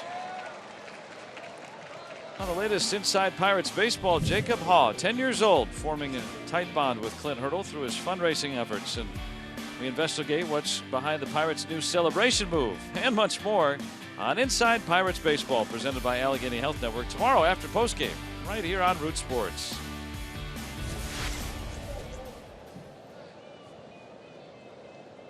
Mother's Day yesterday, every day. We've been talking about the moms, and Jaso had a good Mother's Day yesterday. 3 hits. Good for his first tonight.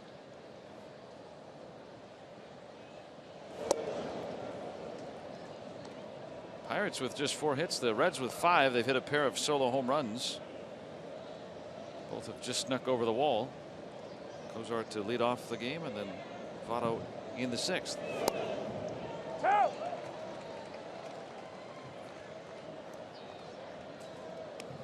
Just because the Reds bullpen is struggling doesn't mean that they're just going to automatically give up runs. You know, you look at a 6.29 ERA on the year for this Reds bullpen. And one thing you realize is it's not going to stay that high. They're going to turn it around. They're going to lower it. Hopefully not tonight.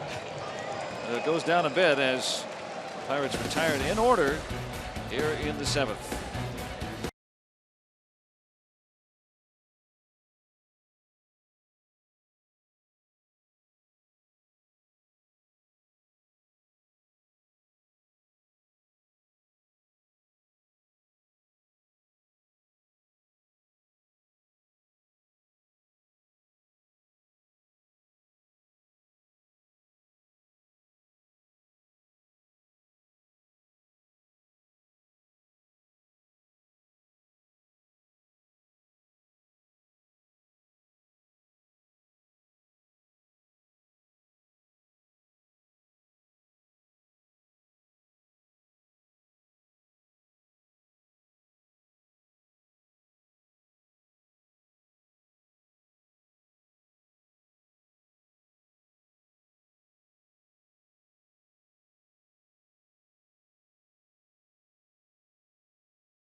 Here, stretch time, 2-2 Pirates and Reds. Well, down on the farm, Jameson Taillon pitching full-time for the first time in 3 seasons, and what a start he's off to as we get a look at what he did tonight against Syracuse. Tonight was his 3rd consecutive start where he's gone at least 7 innings in a game. Now, GM Neil Huntington said for him to come out with the sharpness and velocity is fantastic. It's a great first step, but now they look for him to command to refine the command and the consistency. Now, the one challenge was to make him more efficient and consistently get him deeper into games and ultimately get him to a point, Joe and Rock, where he can come up and get major league hitters out. And as he's shown here in the last 3 starts, he's been able to do it. And really, it's pretty darn impressive when you look at Taillon and everything he's had to overcome, missing 2 full seasons, coming back and performing at the level that he is in his first month and change at AAA. Well, there's no doubt about it. It's been inspiring, and I thought he looked good in spring training too. I mean, especially after that long layoff. Yep, very good. He's going to be a good one. That's Harrison on the left side. It's not just Taillon, but Wilfredo Boscan, Tyler Glasnow, Chad Kuhl in his 5 starts. All of those guys with ERAs under 2 as starting pitchers. Pretty impressive. And then Stephen Brault suffered an injury yesterday. He's not pulling his weight. His ERA is 270. So I mean, the Pirates have some serious pitching depth at AAA. Got to see Brault in spring training. Looked very, very good, as did all those guys.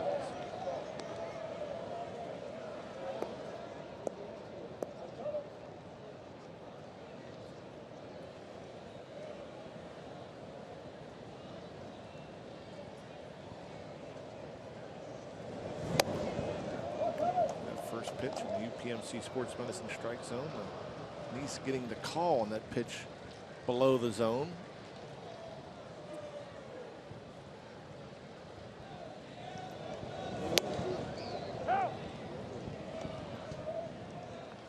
Go back to that first inning. You know, the first 3 men reach.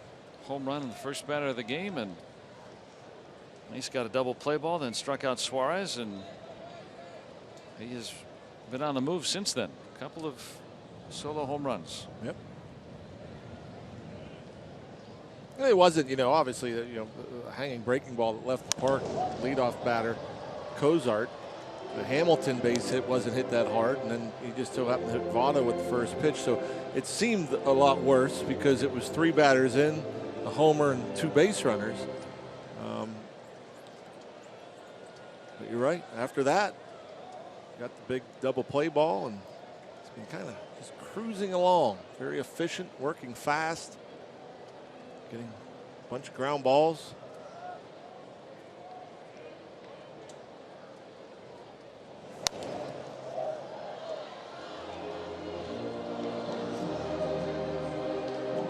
Joey Votto, that home run sneaking just over the wall. Enough to tie it.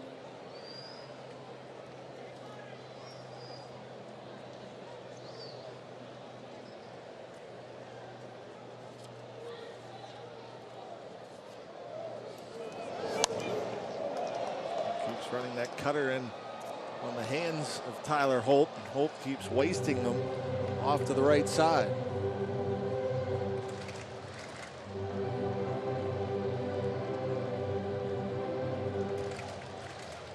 Nice, the Ohio native, grew up in the northern part of the state in Defiance.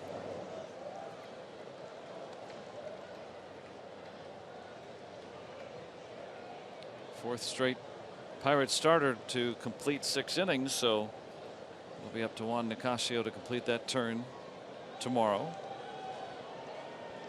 And that's enabled the Pirates bullpen to be a little bit better rested. Holt strikes out. 4 Ks for Nice. It's the cutter. This time he wanted it away. See where Cervelli set up off the plate. Ended up coming over the middle. A little down.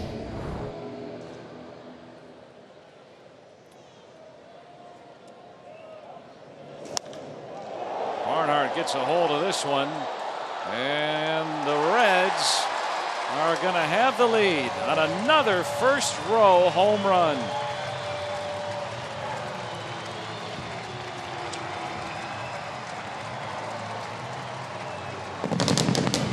First of the year for Tucker Barnhart.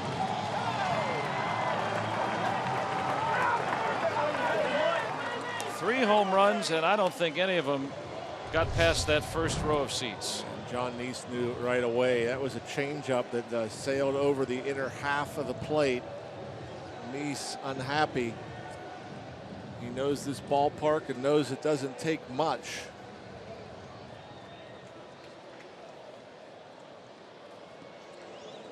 And you think of the 3. That was the one that was actually hit pretty well. You think of the 3, though, 1 would hit the wall instead of go over. And even that one just had enough to sneak out. They're reviewing it? Well, they're going to see if it was fan interference.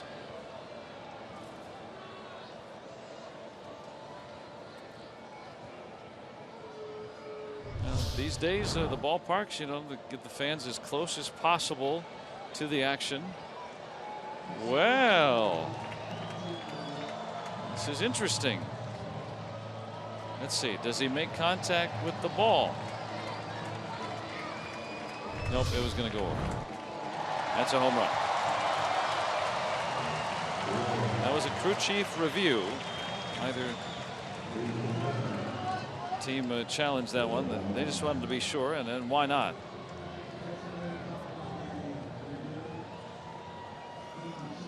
Ray Searage will come out and try to settle down John Nice. I mean, he's pitched pretty darn well tonight, and 3 balls have just snuck over the wall in that first row, and he's finding himself trailing tonight. Yeah, it's unfortunate. Nice had been working with a lot of run support earlier on in his starts, and tonight Dan Straley keeping the Pirates at bay until the 6th.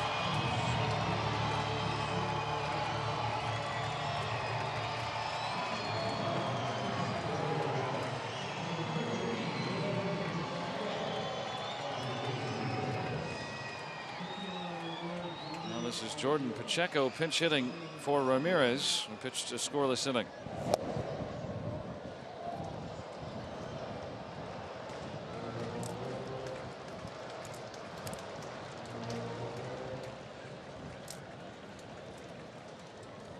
.214 hitter without a run batted in.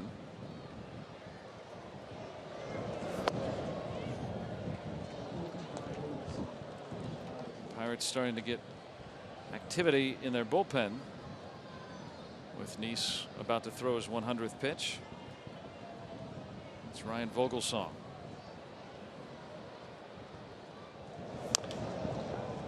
Hit it off his foot.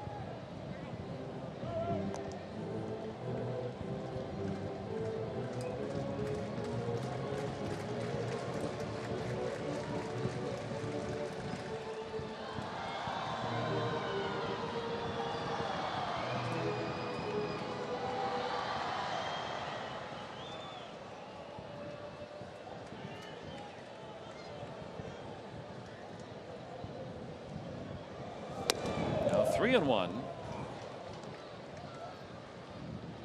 Cozart, who homered back in the first inning, he would bat next.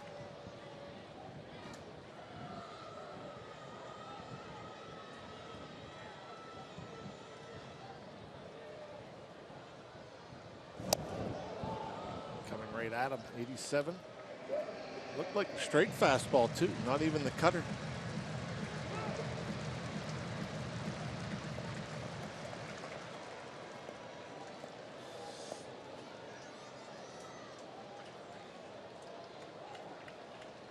Tucker Barnhart giving the Reds the lead back with the home run. And Polanco can't get there. It's a pinch hit for Pacheco.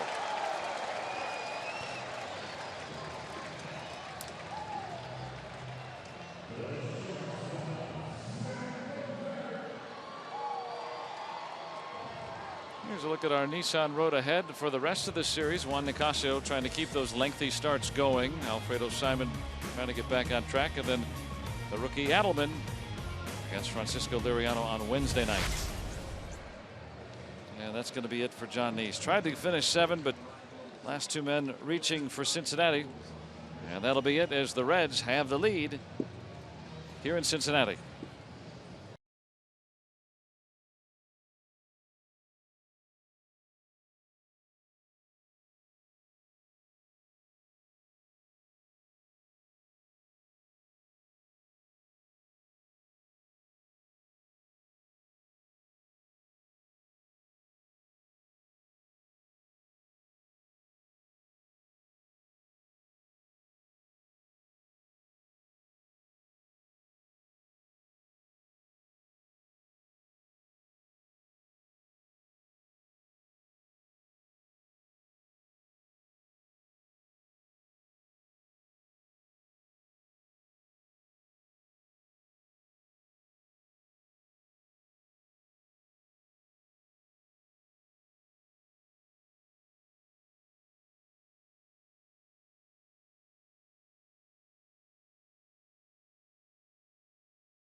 by the authority of the Pittsburgh Pirates and may not be reproduced or retransmitted in any form.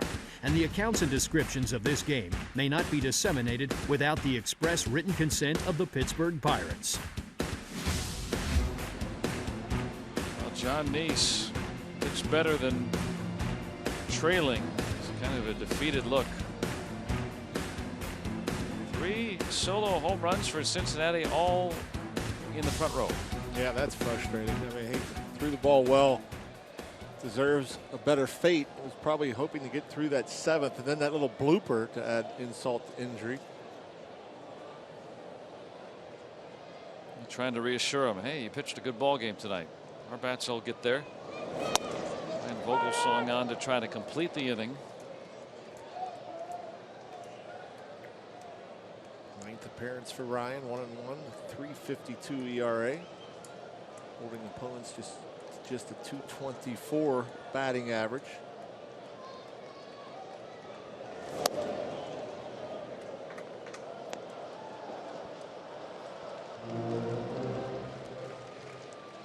Well, remember we talked about this Reds bullpen, and they have been the most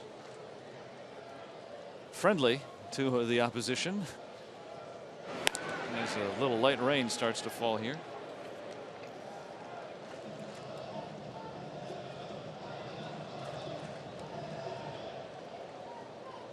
Yeah, that bullpen has 2 saves on the year.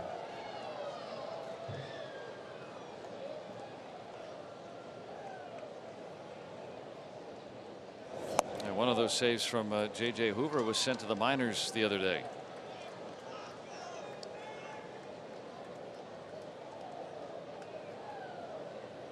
Jordan Pacheco with the pinch hit.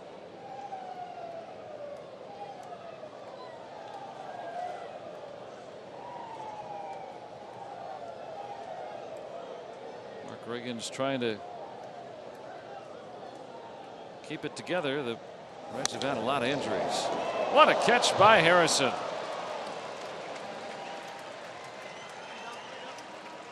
Now the Pirates need some runs after the Reds have retaken the lead. McCutchen, Polanco, Marte due up as the 8th on its way.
Forward to Miller time later in the game, brought to you by Miller Lite. And the Reds have retaken lead in this back and forth affair, 3-2 as we start the 8th inning.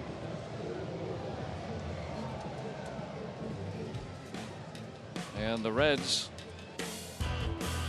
6.59 ERA. That is by far the worst in baseball by more than a run and a half. They've allowed 27 home runs, and they've only held on to 2 games. One of them, J.J. Hoover, the Elizabeth product, just sent to the minor leagues the other day.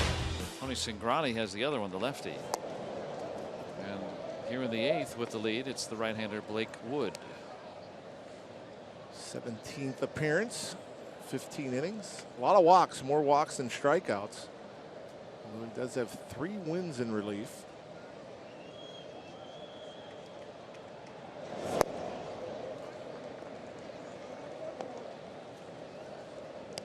Andrew McCutchen with a couple of singles tonight. He has half of the Pirates' hits. 4 singles off Dan Straley. J.C. Ramirez a 1-2-3 7th. Coming off a day where they scored 10 against the Cardinals yesterday.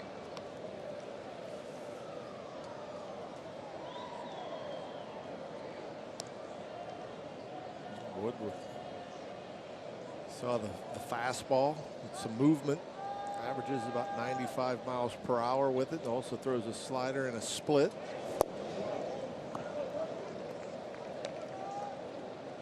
Wood was in Indianapolis last year with the Pirates. Had never got a call up in AAA.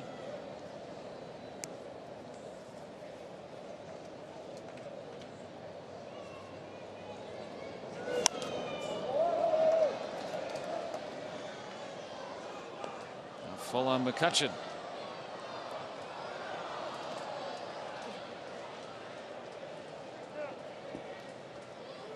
No, I'm going to win.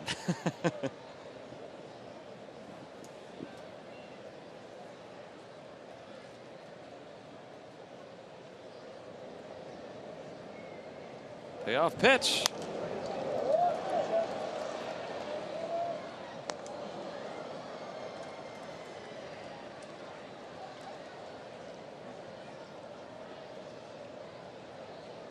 McCutchen got aboard in the 6th. The Pirates were able to score twice.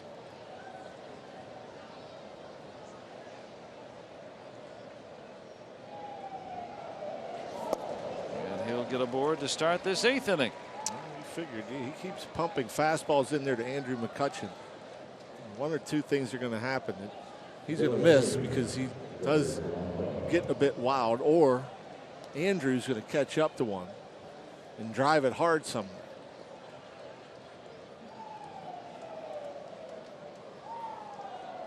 Now Gregory Polanco saw 4 pitches, drew a walk in the 6th inning.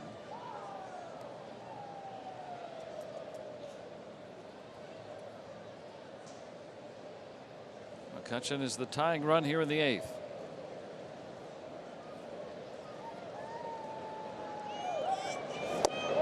Started and stopped.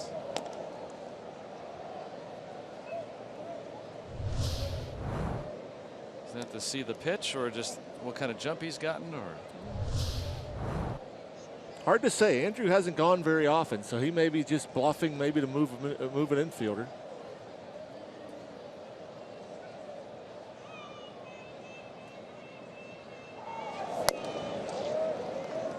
And Wood falling behind again.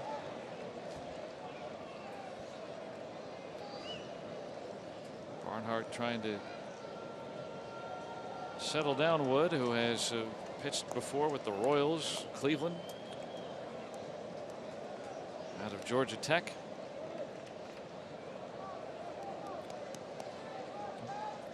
Good feeling to have if you're a hitter. You got a power pitcher, you know you're going to get a fastball here, 2-0. Just got to look for it in a location. 3-0. See if he gets the green light or if he's taking all the way.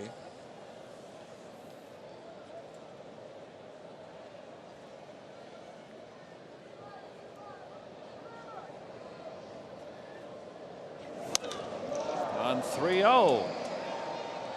Got underneath it. And that's out number 1.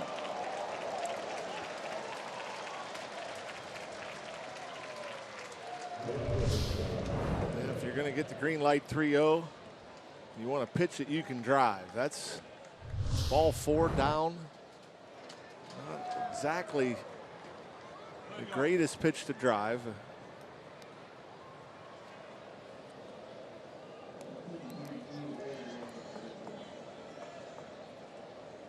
Now Marte with a couple of singles, 4 straight multi-hit nights.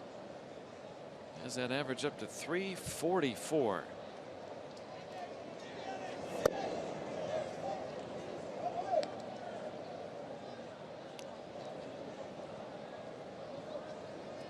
Drew Hayes, the rookie, starting to loosen.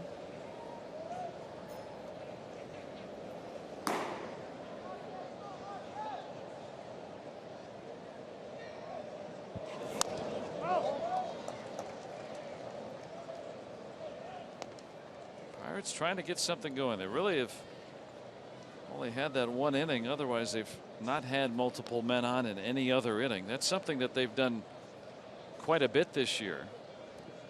Is having those, 2 men aboard at the same time, or 3 or 4. I guess you can't have 4, but you know what I'm saying. Multiple times in an inning.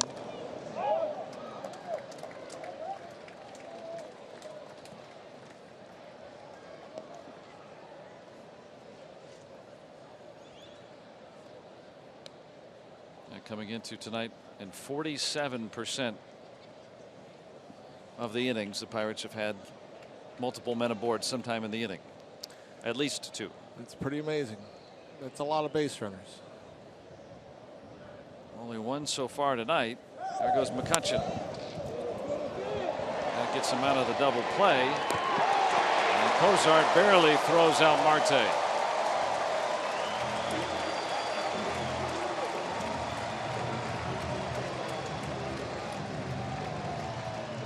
Marte and that great speed. Anytime an infielder, especially on the left side of the infield, has to leave their feet, you don't think that they can throw out Marte with that good speed. But Cozart makes a nice stop, up quickly, strong throw, and just in time.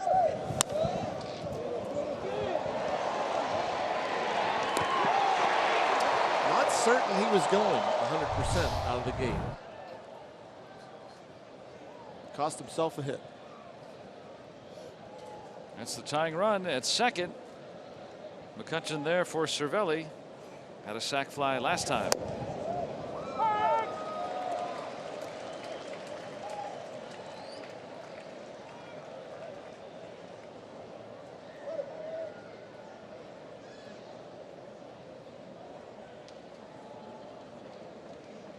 So far, this Reds bullpen in their second inning of relief, yet to allow a hit.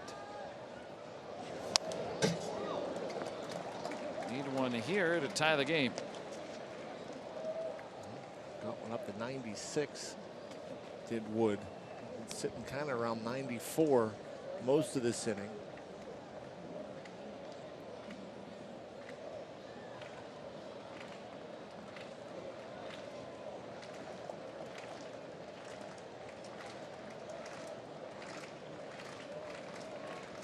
Here's the 0-2. Not going to get Cervelli to chase. Lowest outside the zone swing percentage in baseball. He does not chase. It may have been just a purpose pitch. A lot of times they'll throw that fastball away to speed up the bat and set up an off-speed pitch. Although Wood hasn't thrown much other than the fastball, and stays hard once again. Fastball at 96.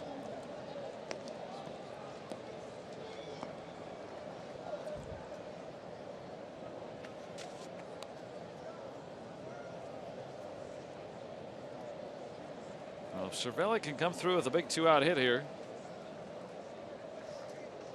Pirates could knot it back up. They had a brief lead in the 6th. They scored twice to take a 2-1 advantage. Reds with 3 solo home runs, all sneaking just over the wall tonight. Off John Neese, who went 6 2/3.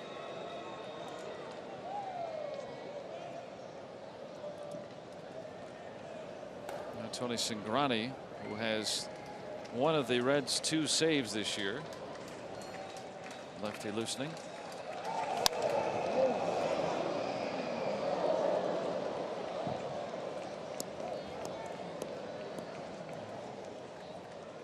Barnhart come out and have a word. don't know if I've ever realized that before. Does their bullpen face away from the field like the pitcher's mound?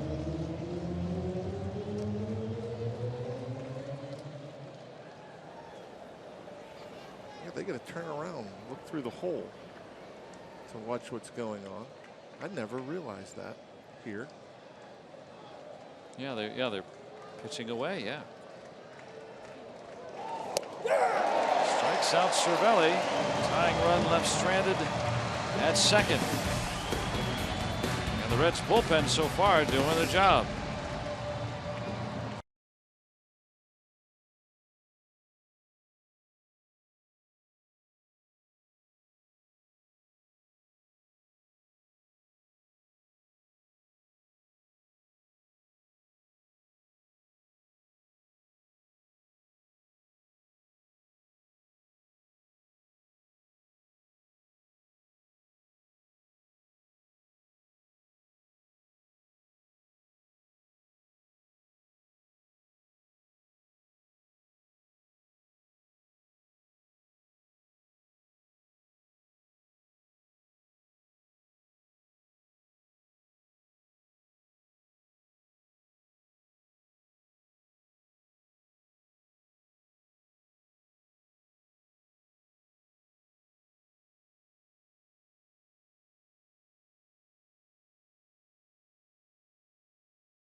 And Daniel making his way to Cincinnati, an 8-hour drive, all to see Tony Watson and his Pirates.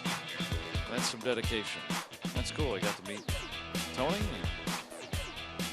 Hopefully see a Buccos victory. The Reds have the lead here in the 8th. Billy Hamilton trying to bunt his way on.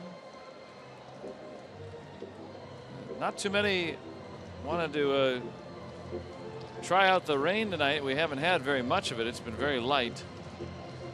12,103 paid to be here, and good to see Santa in attendance along with who's the guy on the right, or on the left for that matter. Pokeroo. All pretty bad outfits. Yes. Right, onesies.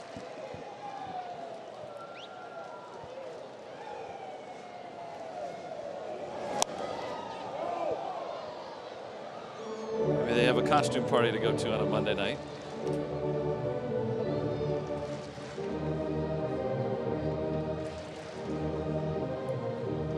All right, I'll be a Santa. You be the Riddler or whatever that is. Camo man.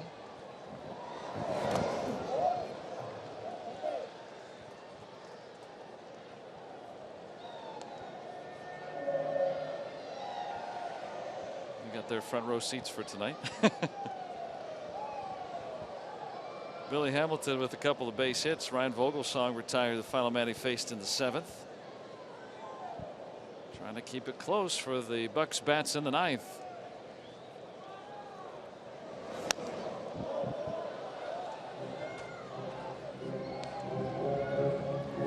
Votto has hit one of the 3 solo home runs for the Reds, and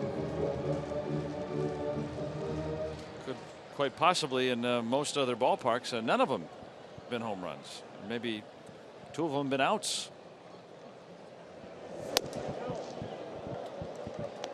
Barnhart ball is really the only one that had any sting in it. Yeah, and I'm thinking he may hit his a little off the end of the bat too. Because off the bat, Neese thought it was out. Barely. I mean, that was the shortest of the three.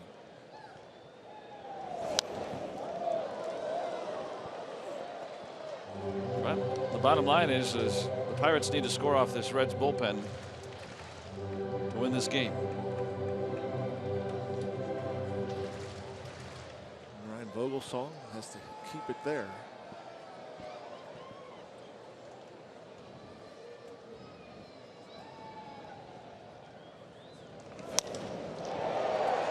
And Billy Hamilton's going to have a 3-hit night.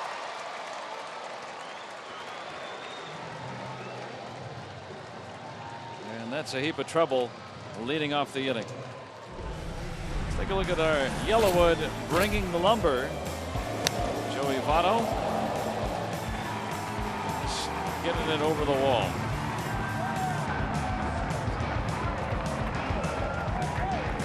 That tied the game in the 6th. And Barnhart with a similar ball in the 7th. Hamilton always a threat to run at first.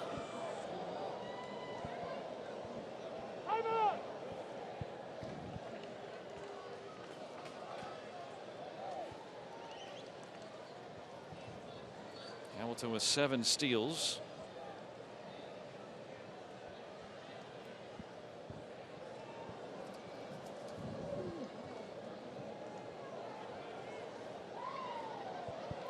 Not going. Game-changing speed from Billy Hamilton. Just a matter of being able to get on base. It's kind of been an issue for Billy Hamilton. Seems like he's been able to do it against the Pirates, though. Yeah. He's had their number. Nice strike to Votto.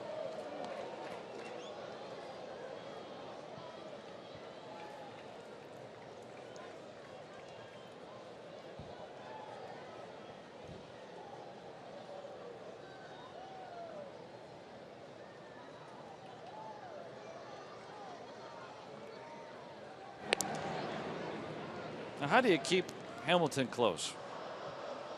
Don't. He's going to take his lead. If he gets a jump, he's going. And, you just got to try to be quick to the plate.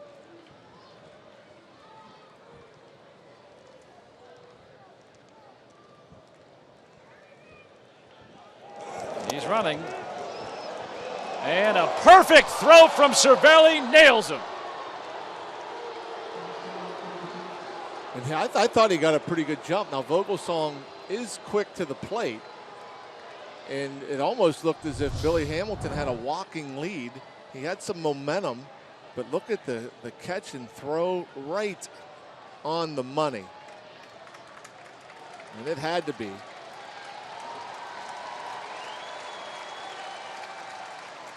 That just doesn't happen very often. We're going to look at this one again. What a throw from Cervelli. Great tag by Mercer. Billy Hamilton gets thrown out. You almost have to look at it again. Rubbing your eyes. He's still out. Let's look on our Allegheny Health Network Supermo. Is he out? Not there, not there, not there. He's out. Very close, but he's out. And hey, Mark Wegner right on the call. I don't know how the umpires do it. As that was slowing down there, and you saw where Jordy Mercer caught it and where Billy Hamilton's hand was, you're thinking, and that's super slow-mo, which is just an awesome look. You're thinking there's no way he's going to be able to tag him in time, but that's exactly what he was able to do. And the Reds will be without a challenge. Hamilton is out. You see where his hand is, the glove, and Jordy just drops it down there. I like the fact where Jordy caught the ball. Sometimes you'll see a middle infielder catch that throw from the catcher out in front of second base, catch it right over the back, right over where they're going to get tagged. Call is confirmed. And what a job by Cervelli to cut down a potential insurance run for the Reds here in the 8th.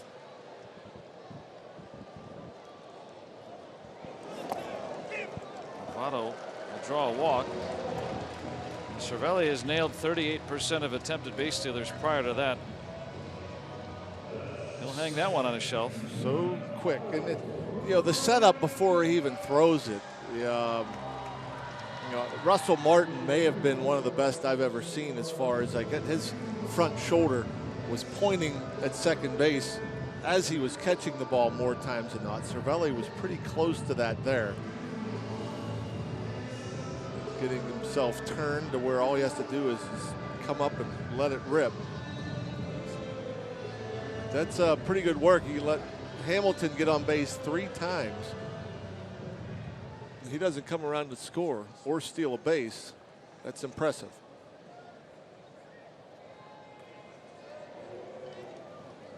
Auto aboard for Phillips.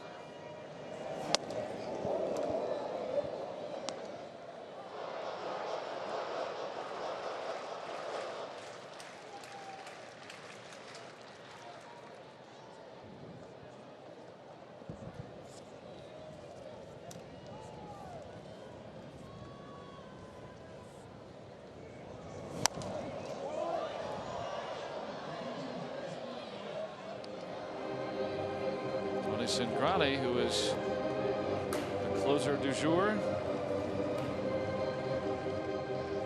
and Price has had to shuffle that bullpen a lot. What a difference, huh? When you're here in Great American Ballpark and you're down late in the 9th inning and still feeling like you have a chance. Hasn't been like that in a while here. Aroldis Chapman activated by the Yankees after his suspension is served.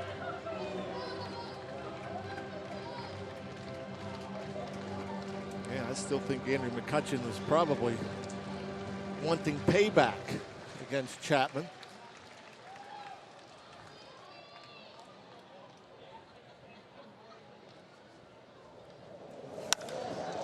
And base hit by Brandon Phillips. Oh, that caught stealing looking bigger and bigger now. Vogelsong yet to retire a batter here with 1 out in the 8th.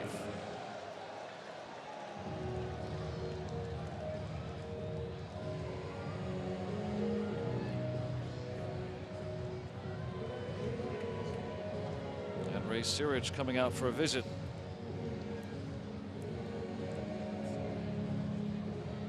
A single, walk, and a single.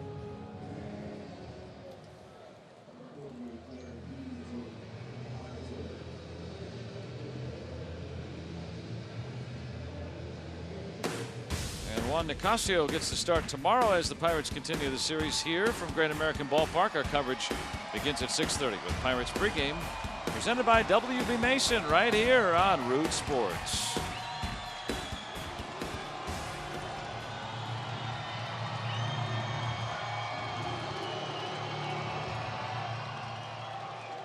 Eugenio Suarez has struck out and bounced out twice.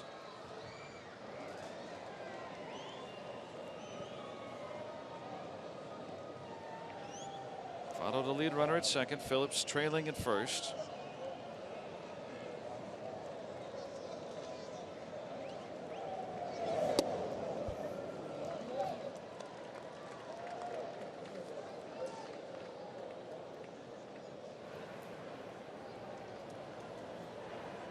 Jared Hughes getting active.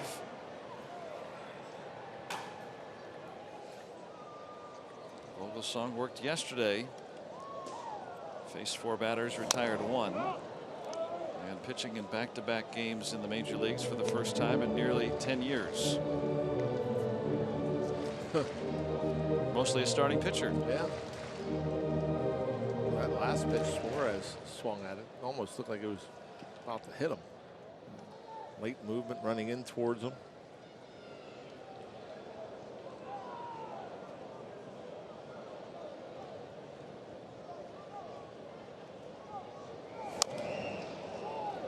Another two-seamer running in off the plate.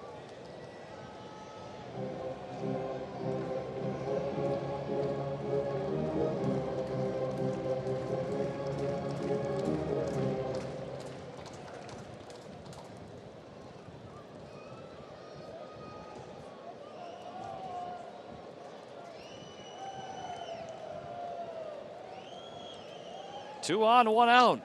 1-2. Now even.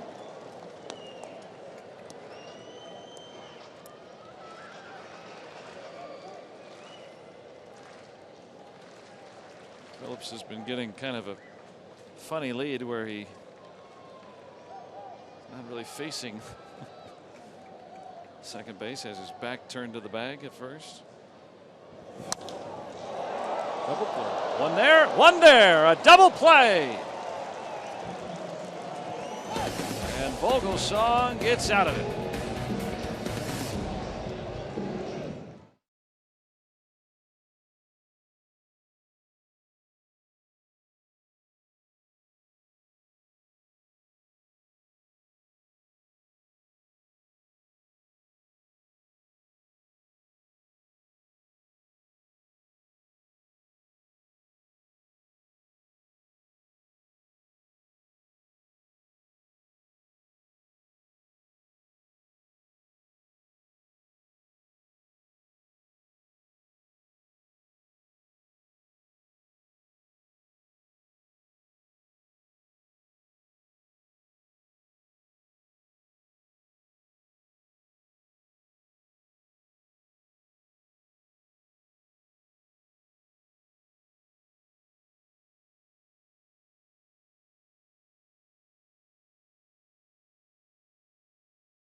A question for Matt. Ask anything on your mind, but please use the hashtag Bucks Tuesday when you send it.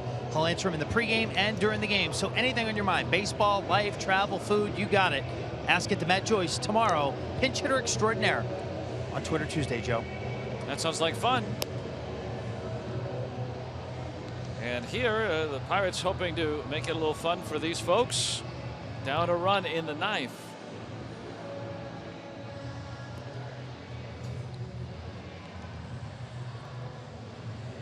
Joey Votto. All you have to do is take one step in the wrong direction after the line drive. There you go. Not even a step, just a shuffle. Half a shuffle. As soon as that ball was hit, nothing he could do. well, he could have started back instead of started to his right. Or froze. Might have had a chance if he froze.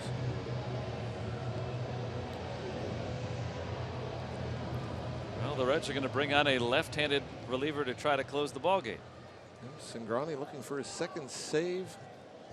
3.14 ERA, 2 losses. He can walk you. This is a guy that likes his fastball. He likes to throw it up in the zone. But he can miss with it. Tough to hit. Jung Ho Kang. And he's aboard here to start the ninth. He's going for extra bases. And Jung Ho Kang with a leadoff double here in the ninth inning. Jung Ho Kang likes the fastball. He got one he liked. And there's not much tricking you here when you're facing Tony Cingrani. He likes the challenge. The fastball, it's on the corner, but about belt high. These Reds fans, they're kind of used to their bullpen struggling, giving up base runners, giving up runs, and it's almost as if they're expecting something bad to happen. It's hard to blame them. They had a stretch record-setting stretch where they had 23 straight games where the bullpen allowed at least 1 run. Which is, and now Sean Rodriguez in to run for Gung. I think that would be hard to do. Have a bullpen give up runs in that many games consecutively. Harrison 0 for 3.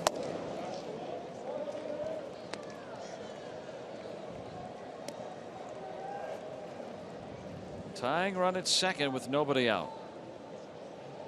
Jay Hayes so good at staying inside the ball and hitting the ball to the right side, and that's what he's trying to do here. High chop will move the runner.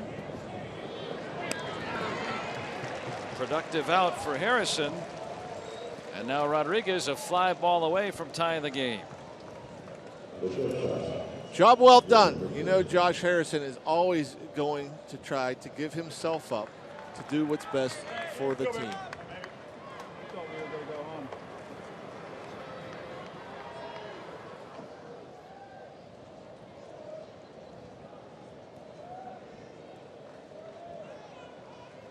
Jordy Mercer has walked twice tonight. David Freese, a right-handed batter against the lefty Cingrani, would pinch hit to follow.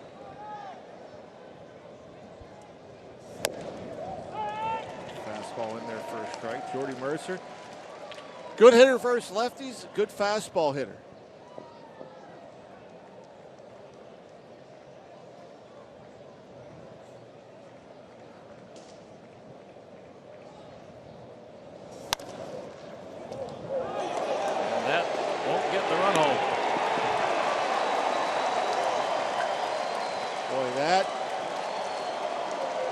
Of a pick, and that's a tough hop. The ball's not that far to Phillips' right, but that is a tough hop to deal with. It's an in-between hop. The ball's on its way up. Phillips able to pick it. The Pirates not going on contact. You can see there.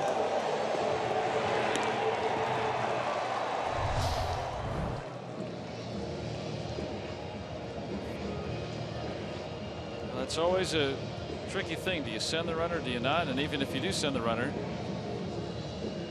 does he score? Well, if you send the runner, you don't run into an out if you're dead to right. So what you do is you get stuck in a rundown and you have the batter get to second base. And then you still have a runner in scoring position. A single still scores you if you choose to go that way. Now, not the greatest of speed at third or at the plate. You know, they're average at best runners, and so, you know, it would have been up to Sean Rodriguez to stay in a pickle in the rundown for long enough for Mercer to go hard and go 180 feet. I mean, if you choose to send a runner, that's what you have to look at. David Freese, pinch hitting for Vogelsong. He's the last hope here in the ninth. Did not look good. Was not good.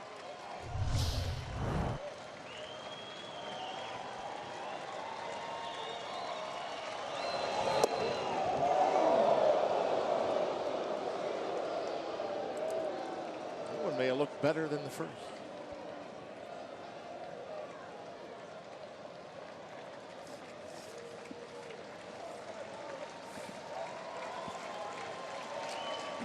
Freese very good against lefties this year. Now ahead in the count. I think they're going to try to pitch him in.